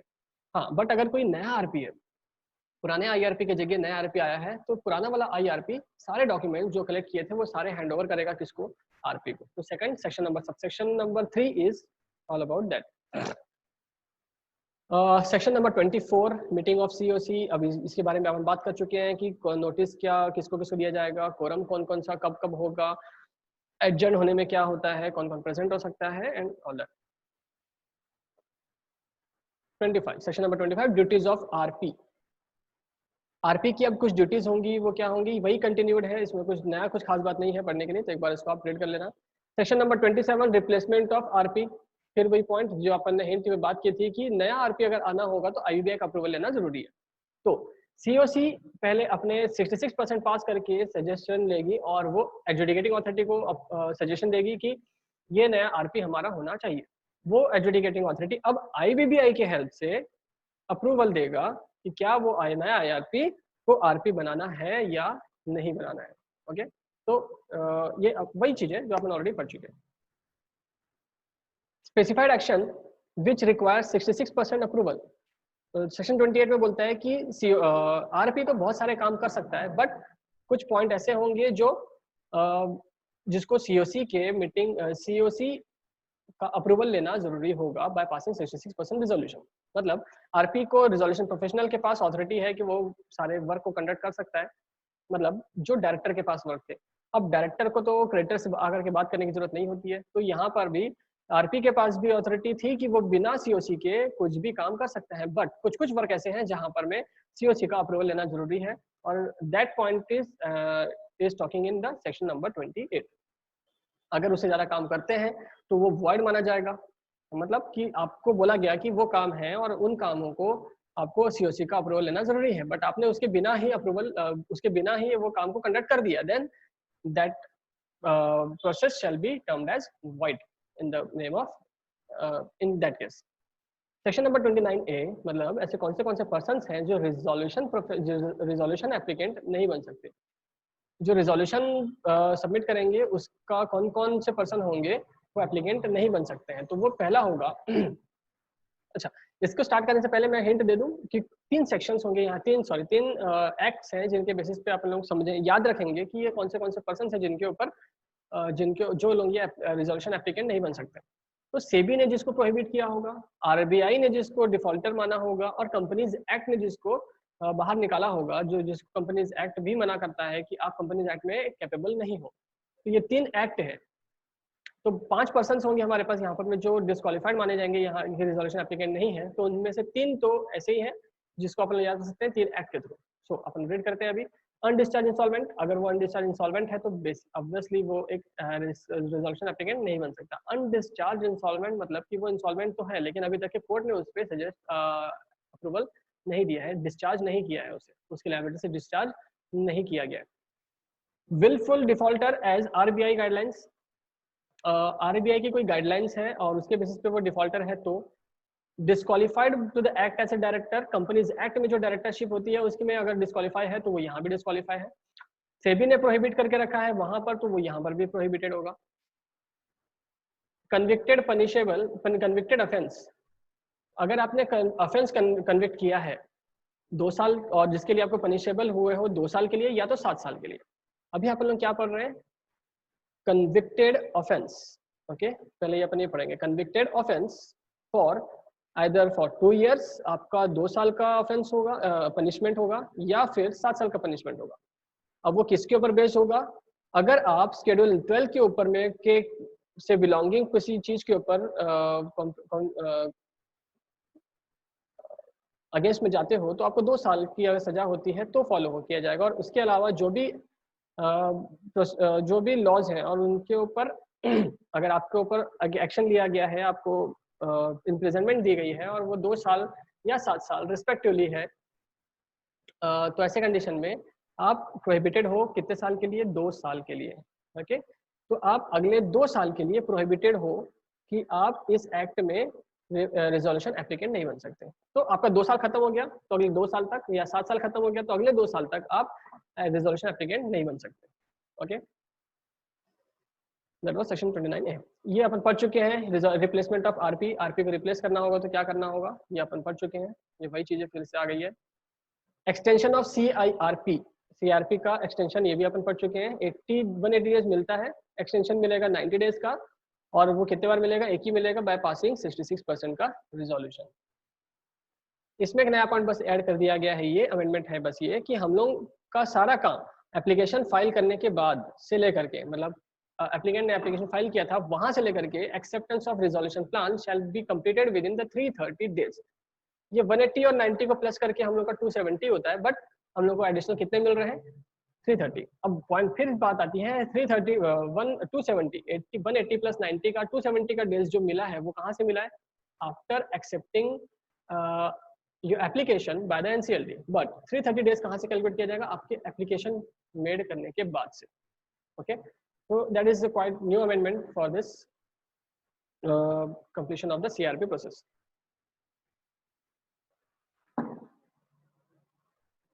Next, okay, तो हम लोगों ने उस सेक्शंस को भी फुलफिल पढ़ लिया। स्टेज नंबर 3 को भी आ गए। अब स्टेज नंबर 4 में आते हैं, फास्ट ट्रैक इंसॉल्वेंसी। अगर हमको लगता है हमारी कंपनी छोटी सी है, हमें 180 डेज तक भी जाने की जरूरत नहीं है, हमें फास्ट ट्रैक इंसॉल्वेंसी में आना है तो हम लोग आ सकते हैं। बट अगर हम लोग इन 3 टाइप की कैटेगरीज फॉर्म में आते हैं तो कंपनीज में आते हैं तो पहली कंपनी होगी, कौन सी कंपनी एप्लीकेंट बन सकती है यहाँ पर में? स्मॉल कंपनी, स्टार्टअप कंपनी और अनलिस्टेड कंपनी जिसका turnover 1 crore, total asset 1 crore से कम या उतना ही होगा। तो मतलब आपका टोटल एसेट 1 करोड़ या उससे कम है तो आप फास्ट ट्रैक इंसॉल्वेंसी में आ सकते हो। तो 3 स्मॉल कंपनी, ठीक है, छोटी कंपनी है। स्टार्टअप कंपनी, वो भी छोटी कंपनी है। लेकिन स्टार्टअप कंपनीज का डेफिनेशन याद करना है अपने को अभी कि स्टार्टअप कंपनीज कौन सी होती है। किसी किसी स्टार्टअप कंपनीज कब तक स्टार्टअप माना जाएगा? कुछ कंपनीज ऐसी होती हैं जिनको 7 साल तक, और कुछ ऐसी होती है जिनको 10 साल तक स्टार्टअप माना जाता है based on their total assets. So in अब फास्ट ट्रैक में फास्टली काम होगा और टाइम कम हो गया तो 180 डेज का सीधा आधा हो गया 90 डेज। 90 डेज जो एक्सटेंशन मिलता है उसका सीधा आधा हो गया 45 डेज। अब यहाँ पर में एक और चीज डिफरेंस है कि वहां पर में जब हमें एक्सटेंशन चाहिए था तो मैक्सिमम 90 डेज का मिलता था बाय पासिंग 66% रिजोल्यूशन। यहाँ पर हमें 45 डेज का एक्सटेंशन मिलेगा by passing 75% resolution. Okay, again आगे आते हैं एंड स्टार्टअप कंपनीज के बारे में पढ़ते हैं कि कौन सी स्टार्टअप कंपनीज होंगी, किसको स्टार्टअप कंपनीज माना जाएगा। तो ऑल प्राइवेट लिमिटेड कंपनीज, जितने भी प्राइवेट लिमिटेड कंपनीज हैं सबको स्टार्टअप कंपनीज माना जाएगा अगले 7 साल तक। ओके, लिमिटेड लायबिलिटी पार्टनरशिप, उसको स्टार्टअप कंपनीज माना जाएगा अगले 7 साल तक। बायोटेक सेक्टर, बायोटेक्निकल सेक्टर को भी स्टार्टअप कंपनीज माना जाएगा और वो अगले 10 साल तक माना जाएगा अगर इनका टोटल एसेट 25 करोड़ हो या उससे कम होगा तो। ठीक है, 25 करोड़ तक का है तो फिर आपको स्टार्टअप कंपनी माना जाएगा और आप फास्ट ट्रैक इंसॉल्वेंसी के अंदर कवर हो सकते हो। Next, the very last point is voluntary liquidation under section 59। अब अपन आ रहे हैं next section is section number 59 के अंदर। Section number 59 says about the voluntary liquidation. अब इसको पहले ये पढ़ेंगे एंड देन चार्ट पढ़ेंगे। वॉलंटरी लिक्विडेशन के कुछ प्रोसेस हैं, प्रोविजंस हैं जिनको अपन समझते हैं एंड देन चार्ट से पढ़ेंगे तो बहुत ज्यादा इजी लगेगा। Point number 1, company has not committed in default. अगर आपने किसी का डिफॉल्ट किया, मतलब आपका किसी का बचा हुआ है और आप लिक्विडेशन के लिए जा रहे हो, वॉलंटरी लिक्विडेशन के लिए, तो आपको कहाँ से अथॉरिटी अलाउ करेगी कि आप लिक्विडेट हो जाओ। So it is very essential that the company shall have not to get committed default with any other person. Second point is voluntary liquidation shall meet conditions specified in by the IBBI. तो IBBI ने आपको कुछ conditions specify किए होंगे, आपको उसे fulfill करना जरूरी है and after fulfilling that conditions only you are capable to file for the voluntary liquidation. The next important point is company shall meet the following conditions. Company को और कुछ conditions भी होंगे IBBI के अप्रूवल के बाद, कुछ और conditions भी हैं जिसको आपको फुलफिल करना होगा. पहला कौन सा होगा? Declaration by the majority verified by the affidavit. हमें एक एफिडेविट सबमिट करना पड़ेगा जिसको वेरीफाई किया होगा मेजॉरिटी पर्सन्स ने. प्लस हमें एक एफिडेविट में लिखा क्या होना चाहिए कि हम लोगों ने किसी का पैसा बचा नहीं है, और अगर बचा भी है तो we are easily capable to pay their dues. Okay, और not being liquidated to defraud. और हम लोग लिक्विडेट किसी को डिफ्रॉड करने के लिए नहीं हो रहे हैं. हम लोग एक सही तरीके के पर्सन है, हम लोगों का सारा काम सही तरीके से चल रहा था, हम लोग का किसी का कोई डिफॉल्ट नहीं है, हमारा किसी का पैसा बचा हुआ नहीं है, और थोड़े बहुत बच्चे भी हैं तो हम लोग के एसेट इतने सफिशिएंट हैं, we are self sufficient and capable to pay that amount. Okay. Second, declaration in A above shall be accompanied with following documents. हम लोगों को डिक्लेरेशन के साथ साथ कुछ डॉक्यूमेंट्स भी सबमिट करने होंगे, जैसे audited financial statement. Audited financial statement और साथ ही साथ हम लोगों को रिकॉर्ड ऑफ बिजनेस ऑपरेशन को सबमिट करना होगा. अब ये कब तक का? या तो 2 साल का, या तो कमेंसमेंट से लेकर के अब तक का. ठीक है, और मतलब जितना भी होगा, दोनों में से जो हायर लगता होगा उतना. अगर हायर है मतलब कि अगर हमारा कमेंसमेंट पिछले ही साल हुआ था, है ना, हमारा कमेंसमेंट पिछले साल हुआ था और हम लोगों को लगता है कि अभी लिक्विडेशन चाहिए, हम लोगों को खुद वॉलंटरी लिक्विडेट होना चाहते हैं, तो ऐसे कंडीशन पे हम लोग 1 साल का जमा करेंगे. अदरवाइज उससे ज्यादा हो रहा है तो उतने समय का, जितने समय तक हम लोग को अलाउ करता है. कमेंसमेंट होगा जितने साल का, उतने साल का हमें जमा करना होगा. Declaration in A about, sorry हो गया विद इन. अच्छा, जैसे ही डिक्लेरेशन हमारा हो गया, ठीक है, तो ये पॉइंट क्या था? Company shall meet the following conditions में पहला था declaration of majority verified by the.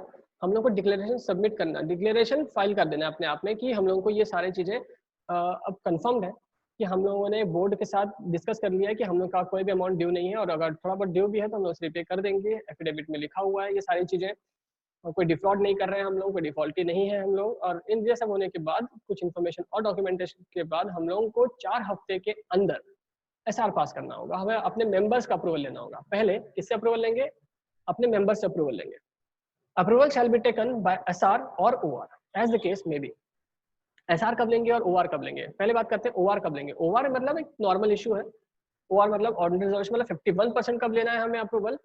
अगर हमारे एओ में ऑलरेडी लिखा हुआ है कि हम लोगों को अगर हम लोगों को में ऑलरेडी लिखा हुआ है कि हमारी कंपनी एक समय बाद बंद हो जाएगी और वो डेट आ चुकी है, हमारा काम खत्म हो जाएगा और हमारी कंपनी बंद हो जाएगी और वो काम कंप्लीट हो चुका है, तो ऐसे कंडीशन में हमें सिर्फ ओआर पास करना है एंड देन हम लोग कैपेबल है, we are capable for a voluntary liquidation. We are allowed for a voluntary liquidation by passing only OR. और in all other cases we need to demand a SR. ये होने के बाद, SR और over होने के बाद, हम लोगों को क्रेडिटर्स के पास जाना होगा और उनसे अप्रूवल लेना होगा. अगेन 75%, दैट इज 2/3, सॉरी यहाँ पर हमें 2/3 का अप्रूवल लेना होगा. 2/3 क्रेडिटर्स का अप्रूवल लेना होगा. नेक्स्ट, विद इन 7 डेज, जैसे ही हमें क्रेडिटर्स का अप्रूवल हो गया तो 7 दिन के अंदर हम लोग नोटिफाई करेंगे किसको? IBBI को और ROC को, 7 दिन के अंदर. ठीक है, तो जैसे ही हम लोगों ने क्रेडिटर्स से लिया, अभी तक के इस टॉपिक में वॉलंटरी लिक्विडेशन में कोई डेज की बात नहीं की, हमने पहली बार डेज की बात कर रहे हैं कि जैसे ही अप्रूवल ले गया. अभी तक तो हमें कोई वो नहीं था, हम लोगों ने डिक्लेरेशन लिया, हाँ एक डेट आई थी अभी बीच में 4 वीक्स के अंदर, और जो कि बहुत बड़ा टाइम लिमिट है अपने पास. तो हम लोगों का सबसे पहले डिक्लेरेशन फाइल करना है, और डिक्लेरेशन फाइल होने के बाद 4 हफ्ते के अंदर हमें एसआर या ओआर चाहिए. एसआर और ओआर मिलने के बाद हम लोगों को क्रेडिटर से अप्रूवल चाहिए. क्रेडिटर से अप्रूवल लेने के बाद हमें 7 दिन के अंदर नोटिफाई कर देना है कि हम लोगों को अप्रूवल मिल चुका है हमारे सारे डेटर से, सारे मेंबर से और सारे क्रेडिटर से भी. और हम लोग ये सारा नोटिफिकेशन किसको देंगे? तो ROC को देंगे और IBBI को दे देंगे. और जैसे नेक्स्ट पॉइंट बस ये बोल रहा है कि क्रेडिटर्स ने जैसे जिस दिन अप्रूव किया था उसी दिन को हम लोग कमेंसमेंट मान लेंगे इस प्रोसेस को. नेक्स्ट इज 35 से 53 के सारे सेक्शन एप्लीकेबल होंगे. Liquidator will liquidate the company and shall make an application to adjudicating authority for dissolution order. तो डिसोल्यूशन के पहले लिक्विडेट करना होगा. लिक्विडेट करना मतलब सारे एसेट्स बेचने होंगे, लायबिलिटीज पे ऑफ करनी होंगी, तो ये सारा काम लिक्विडेटर काम करेगा. लिक्विडेटर ये सारा काम करने के बाद सारा डेटा, सारा इन्फॉर्मेशन एजुडिकेटिंग अथॉरिटी को देगा, और एजुडिकेटिंग अथॉरिटी देन आपको ऑर्डर दे देगी कि हाँ चलो जाओ अब आप डिसॉल्व हो सकते हो। अब आप डिसॉल्व हो चुके हो और डिसॉल्यूशन होने के बाद जैसे ही आपका डिसॉल्यूशन का ऑर्डर आएगा, वो ऑर्डर का कॉपी आपको किसको भेजना है, तो आरओसी के पास भेजना है विद इन 14 डेज। तो यहाँ पर में ज्यादा डेज नहीं है, एक डेज था 4 वीक्स के अंदर, हम लोग डिक्लेरेशन के बाद 4 वीक्स के अंदर एसआर और ओआर पास करना होगा। दूसरा डेज था 7 डेज के अंदर, क्रेडिटर्स के अप्रूवल के बाद 7 डेज के अंदर हमें नोटिफाई करना होगा आरओसी को एंड आईबीबीआई को। उसके बाद लास्ट में सीधा आता है कि जैसे ही आपको ऑर्डर मिल गया डिसॉल्यूशन का, उसके बाद 14 डेज के अंदर आरओसी को वो कॉपी हैंड ओवर कर देना है कि हम लोग अब डिसॉल्व हो चुके हैं, अब हमारा नाम आप अपने रजिस्ट्री से हटा दो। ओके, तो अपन उस चार्ट में आ जाते हैं। सबसे पहले कॉर्पोरेट डेटर डिक्लेरेशन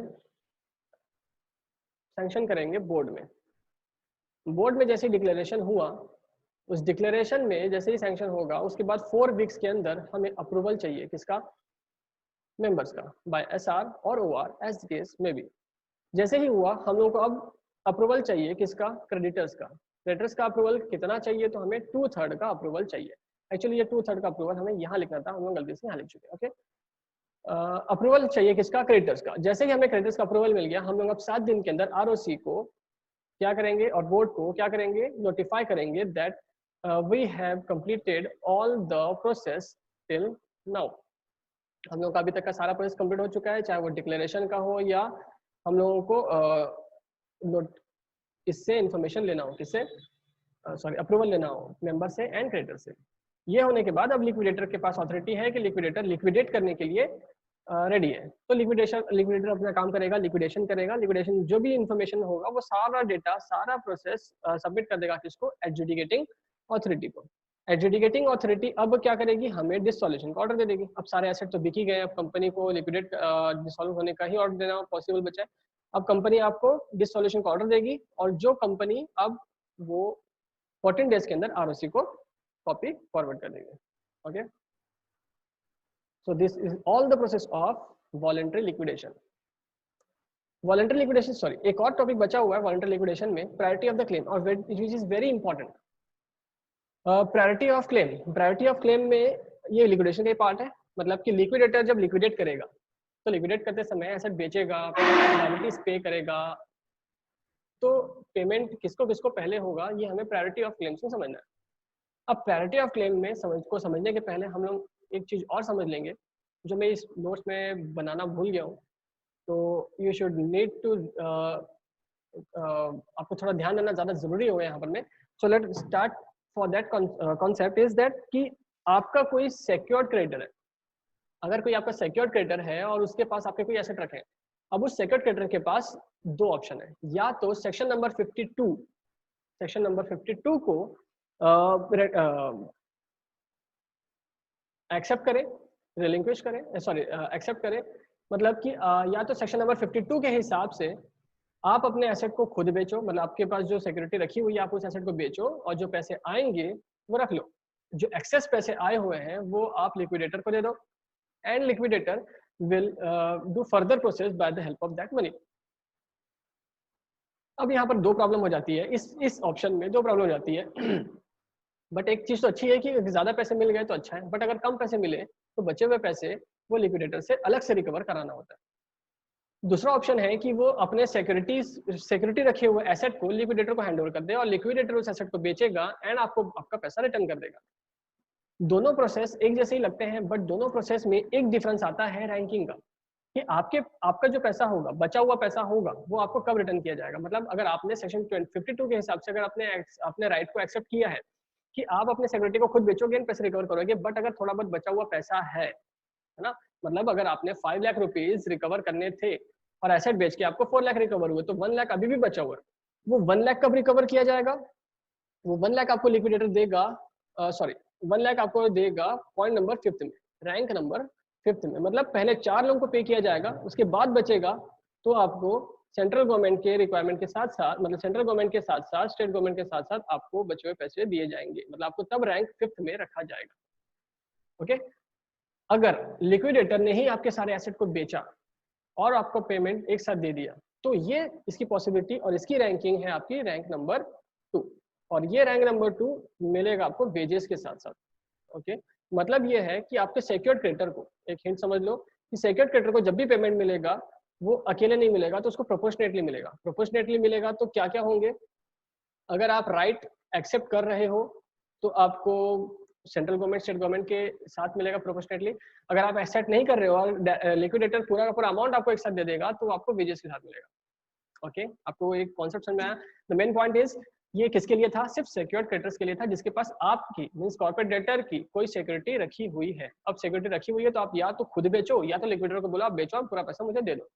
अगर हमने बेचा और हमारा कुछ पैसा बचा हुआ है तो वो अमाउंट बचा हुआ वो हमें मिलेगा, तो किस रैंक में मिलेगा, पॉइंट नंबर 5 के रैंक में मिलेगा। अगर लिक्विडेटर पूरा बेचता है हमारे एसेट को लेकर के और मुझे हमें रिकवर करके देता है तो वो सेकंड नंबर रैंक में देगा। नॉर्मली बोल सकते हैं कि ये लिक्विडेटर ही बेचे एंड पे करे तो वो ज्यादा बेटर होगा, क्योंकि हम लोग रैंक नंबर 2 में आते हैं। क्योंकि रैंक नंबर 1 कोई ज्यादा बड़ी डील नहीं है। रैंक नंबर 1 बोलता है सिर्फ कि CIRP लिक्विडेशन कॉस्ट। अब CIRP कॉस्ट, अब आते हैं अपन लोग CIRP कॉस्ट में। अब आते हैं प्रायोरिटी ऑफ क्लेम में। एक्चुअली क्या है, अब लिक्विडेटर को हमने अपॉइंट किया। लिक्विडेटर को अगर पता है कि ये कंपनी लिक्विडेट हो रही है, अब इसके पैसे खत्म हो जाएंगे तो मुझे मेरे पैसे कौन देगा, लिक्विडेशन का खर्चा जो होगा वो मुझे कौन देगा। तो इसीलिए प्रायोरिटी में उसी को रखा जाता है, क्योंकि आपके पास भी एक प्रूफ हो, सेटिस्फैक्शन हो कि हाँ मुझे मेरे पैसे तो मिल जाएंगे। दैट्स वाई कॉर्पोरेट, अदरवाइज कोई भी लिक्विडेटर लिक्विडेशन में इन्वॉल्व नहीं होगा और लिक्विडेशन हमारा वैसे का वैसे रह जाएगा। तो लिक्विडेशन का कॉस्ट जो भी होगा, चाहे वो रेम्यूनरेशन हो या अदर आने जाने के खर्चे हो या जो भी लीगल रिक्वायरमेंट्स होंगे लिक्विडेशन के, वो सारे खर्चे किसके अंदर आएंगे, सबसे पहले उनको पे किया जाएगा। उसके बाद जो बचेगा तो लिक्विडेटर ने सिक्योर्ड एसेट जो लेकर के आए थे उसको बेच के जो पैसे आ रहे हैं और उसके जो लायबिलिटी, सिक्योर्ड लायबिलिटी जो थी, सिक्योर्ड क्रेडिटर्स जो थे उनको उनका पैसा दिया जाएगा, but with the wages of 24 months. मतलब अगर अपन बात करते हैं कि हमारे पास 20 लाख रुपीज आए हैं, लिक्विडेटर के पास 20 लाख रुपीज आए हैं, जिसमें से 18 लाख हमें पे करना है सिक्योर्ड क्रेडिटर को और 3 लाख हमें पे करना है वेजेस का 24 मंथ्स का।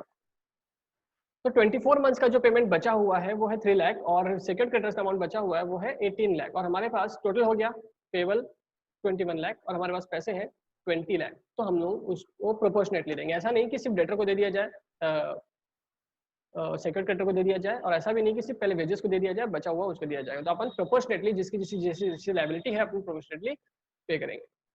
The third rank is to employ, और एम्प्लॉय का कितना मैक्सिमम पीरियड का होगा, 12 मंथ्स का। इसलिए 12 मंथ्स या 24 मंथ्स का मतलब ये है कि अगर आपका उधारी, आपका पेमेंट बचा हुआ है, अगर वेजेस की बात करें और आपका वेजेस 30 मंथ्स का बचा हुआ है, तो 30 में से 6 मंथ का आपको नहीं मिलेगा, 24 मंथ्स का आपको प्रायोरिटी बेसिस पे मिलेगा। और बचा हुआ 6 मंथ कहाँ मिलेगा, तो बचा हुआ 6 मंथ आपको एनी रिमेनिंग डेटर के समय में मिलेगा, मतलब 6th कैटेगरी में, 6th रैंकिंग में आपको मिलेगा। वैसे ही एम्प्लॉइज का है, 3rd कैटेगरी में आपको एम्प्लॉय को 12 महीने का मिल जाएगा और जो बचा हुआ रहेगा वो आपको 6th कैटेगरी में मिलेगा। फिर जो फाइनेंशियल डेटर्स थे, जो फाइनेंशियल नेक्स्ट रैंकिंग है 4 की, वो फाइनेंशियल डेटर्स को मिलेंगे। फाइनेंशियल डेटर जो अनसिक्योर्ड थे वो यहाँ पर मिलेंगे।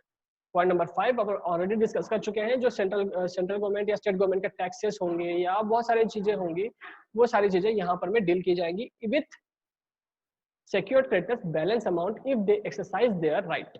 अगर उन्होंने खुद के एसेट बेचे और उनका पैसा भी बचा हुआ तो वो यहाँ पर मिलेगा, लेकिन उनको मिलेगा बचा हुआ अमाउंट, लेकिन कहाँ मिलेगा, तो उनको यहाँ पर मिलेगा in the ranking number 5। Next 6, जो बचे हुए सारे जितने पैसे हैं अदर देन शेयर होल्डर्स, जो भी वो रैंकिंग 6 में पैसे बचे हैं, तो रैंकिंग 6 के हिसाब से अपन लोग पे कर देंगे। After that preference share holder and then equity share holder, that is the priority basis. तो बस अब एक काम बच गया है कि हम लोगों को प्रायोरिटी बेसिस के कुछ क्वेश्चंस होते हैं, वो क्वेश्चंस अपन डिस्कस कर सकते हैं, but that lecture is already too long, तो यहाँ पर पॉसिबल नहीं है कि हम लोग इस चीज़ को क्वेश्चंस भी यहाँ पर भी डील करें। तो इसके कुछ क्वेश्चंस भी हैं, प्रैक्टिकल क्वेश्चंस भी हैं, और क्लेम के ऊपर भी कुछ क्वेश्चंस हैं, उन पूरे चैप्टर के ऊपर बेस्ड कुछ क्वेश्चंस हैं, कुछ केस लॉस है, उसको भी अपन डिस्कस करेंगे बट इन नेक्स्ट लेक्चर्स। तो ये सारा प्रोसेस था हमारा IBC का। खत्म करने के पहले I would like to recall only that chart जो हम लोगों ने स्पेसिफिकली फोकस किया है इसके ऊपर में, तो वो हमारे लिए ज़्यादा इंपॉर्टेंट होगा। ओके, तो क्विकली ज़्यादा डिटेल में नहीं जाएंगे, बस मैं डे वाइज और स्टेप वाइज आप लोग इसको डिस्कस करेंगे कि किस किस तारीख में और किस चीज़ों के लिए कितना टाइम है।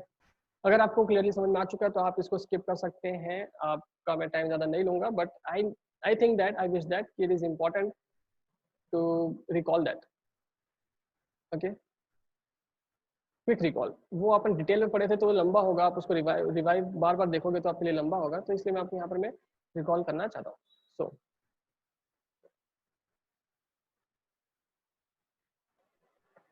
आप लोग देखिए और फटाफट समझते हैं। फाइनेंशियल क्रेडिटर, एक तरफ से फाइनेंशियल क्रेडिटर या ऑपरेशनल क्रेडिटर या कॉर्पोरेट क्रेडिटर, तीनों के तीनों में से कोई भी एक अप्लाई कर सकता है एनसीएलटी को। और फाइल्स क्या क्या होंगे वो आप एक बार रीड कर लेना। अप्लाई करता है, अब अप्लाई करने के बाद एनसीएलटी का काम है कि 14 डेज के अंदर उसे एक्सेप्ट करना, 14 डेज के अंदर एक्सेप्ट करना या रिजेक्ट करना। अपन जा रहे हैं एक्सेप्टेंस में। अब 14 डेज के अंदर एनसीएलटी ने एक्सेप्ट किया, ठीक है। अब जैसे ही एक्सेप्ट करेगा तो कंपनी का ये काम है कि हमारे जो फाइनेंशियल एफसी हैं और ओसी हैं उनको क्या करना, अनाउंस कर देना कि देखो ये ऑर्डर आ चुका है, एक्सेप्ट हो चुका है, अब हम लोग सीआईआरपी में आ चुके हैं। जैसे ही हमारा सीआईआरपी आया वैसे ही एक्सेप्टेंस हुआ था। अब आईआरपी का अपॉइंटमेंट करना जरूरी है। देखो एक चीज मैं बताऊं तो आप जब भी रिवाइज करेंगे आप इस पॉइंट को स्किप कर सकते हैं, मतलब इसको एक जगह लिख के इसको स्टॉप कर दें कि इसको बार बार रिवाइज मत करें। इसको बस क्वेश्चनिंग के समय रिवाइज करें तो ज्यादा बेटर होगा। ये डिस्टर्ब करता है हमारे किसी फ्लुएंसी के सीक्वेंस को। सो एक्सेप्ट के बाद अपन लोग बाकी बात करते हैं, ठीक है। जैसे ही एक्सेप्ट किया गया 14 डेज के अंदर, जैसे ही एक्सेप्ट हुआ आपके पास अगले 14 डेज के अंदर आईआरपी को अपॉइंट करना है। जैसे ही आईआरपी अपॉइंट होता है वैसे अपने पास 2 काम होते हैं आईआरपी के पास। पहला 3 दिन के अंदर पब्लिकली अनाउंस कर दो, और अपॉइंटमेंट के बाद 30 दिन के अंदर कमिटी बनाओ, ठीक है। कमिटी जैसे ही बनती है, कमिटी को 7 दिन के अंदर एक मीटिंग बैठानी होती है। उस मीटिंग में नए आईआरपी को आरपी बनाना होता है या एक नया आरपी क्रिएट करना होता है। जैसे नया आरपी बनेगा उस नए आरपी के लिए आईबीपीआई का अप्रूवल लेना इज मैंडेटरी। उसके बाद बहुत सारे प्रोसेस है जो रिजोल्यूशन प्रोफेशनल को करने होते हैं, वो सारे काम करेगा, सारे वर्कआउट करेगा, तो और एक वो सीआईएम बनाएगा, सर्कुलर इन्फॉर्मेशन मेमोरेंडम बनाएगा। जैसे ही उसने सर्कुलर इन्फॉर्मेशन मेमोरेंडम बनाया, सर्कुलर इन्फॉर्मेशन मेमोरेंडम बनाने के बाद वो किसको हैंड ओवर करेगा, एप्लीकेंट को। एप्लीकेंट उसके बेस पे क्या करेगा, तो एप्लीकेंट उसके बेस पे रिजोल्यूशन प्लान बनाएगा। रिजोल्यूशन प्लान जैसे ही बन जाएगा, ठीक है, जैसे ही रिजोल्यूशन प्लान बन जाएगा वो किसको हैंड ओवर करेगा, अगेन आरपी के पास जाएगा।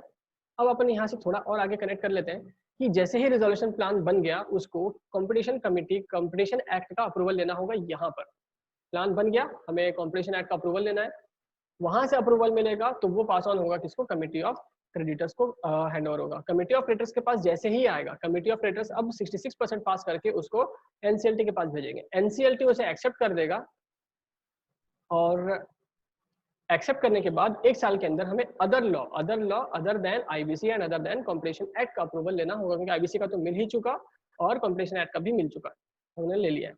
तो ऐसे कंडीशन पे अदर लॉ का हमें अप्रूवल लेना है और उसके लिए कितना टाइम लिमिट होगा, 1 साल का टाइम लिमिट होगा, ठीक है।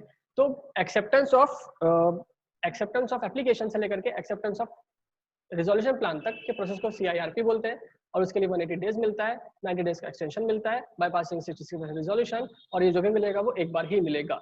ये जो प्लान एक्सेप्ट किया, हमारा एप्लीकेशन एक्सेप्ट किया गया था, उस एक्सेप्टेंस के बाद हम लोग उसको विड्रॉ कर सकते हैं बाईपासिंग 90% का रिजोल्यूशन। जो एक्सेप्टेंस का रिजोल्यूशन प्लान का जो एक्सेप्टेंस हमें मिला है, जो उसका ऑर्डर हमें आया है कि हाँ आपका रिजोल्यूशन प्लान एक्सेप्ट हो गया है, ये किसके ऊपर बाउंड होगा, तो कंपनी के ऊपर होगा, एम्प्लॉयज के ऊपर होगा, शेयर होल्डर्स के ऊपर होगा, स्टेक होल्डर्स के ऊपर होगा, गारंटर्स के ऊपर होगा, एंड प्लस एडिशनली क्रेडिटर्स के ऊपर भी होगा, and additionally it is also be applicable on the central government, state government and local authority. कुछ पॉइंट्स अपन और भी पढ़े थे कि ऑर्डर जैसे ही होगा, वो ऑर्डर जैसे ही दिया जाएगा, ऑर्डर देते साथ में अथॉरिटी 3 टाइप के ऑर्डर देगी, एक मोरेटोरियम का, एक आईआरपी के अपॉइंटमेंट का, और एक and the third is public announcement का।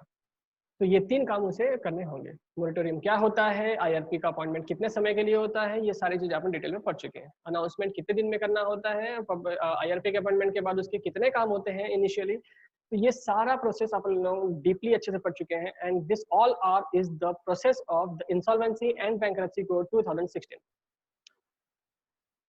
तो बस आज का वीडियो यहीं तक के था। आपको ये वीडियो कैसा लगा, please like, share, comment and subscribe. Please press the bell icon for the daily updates. Thanks for watching. Stay connected, stay safe, stay at home. Thank you.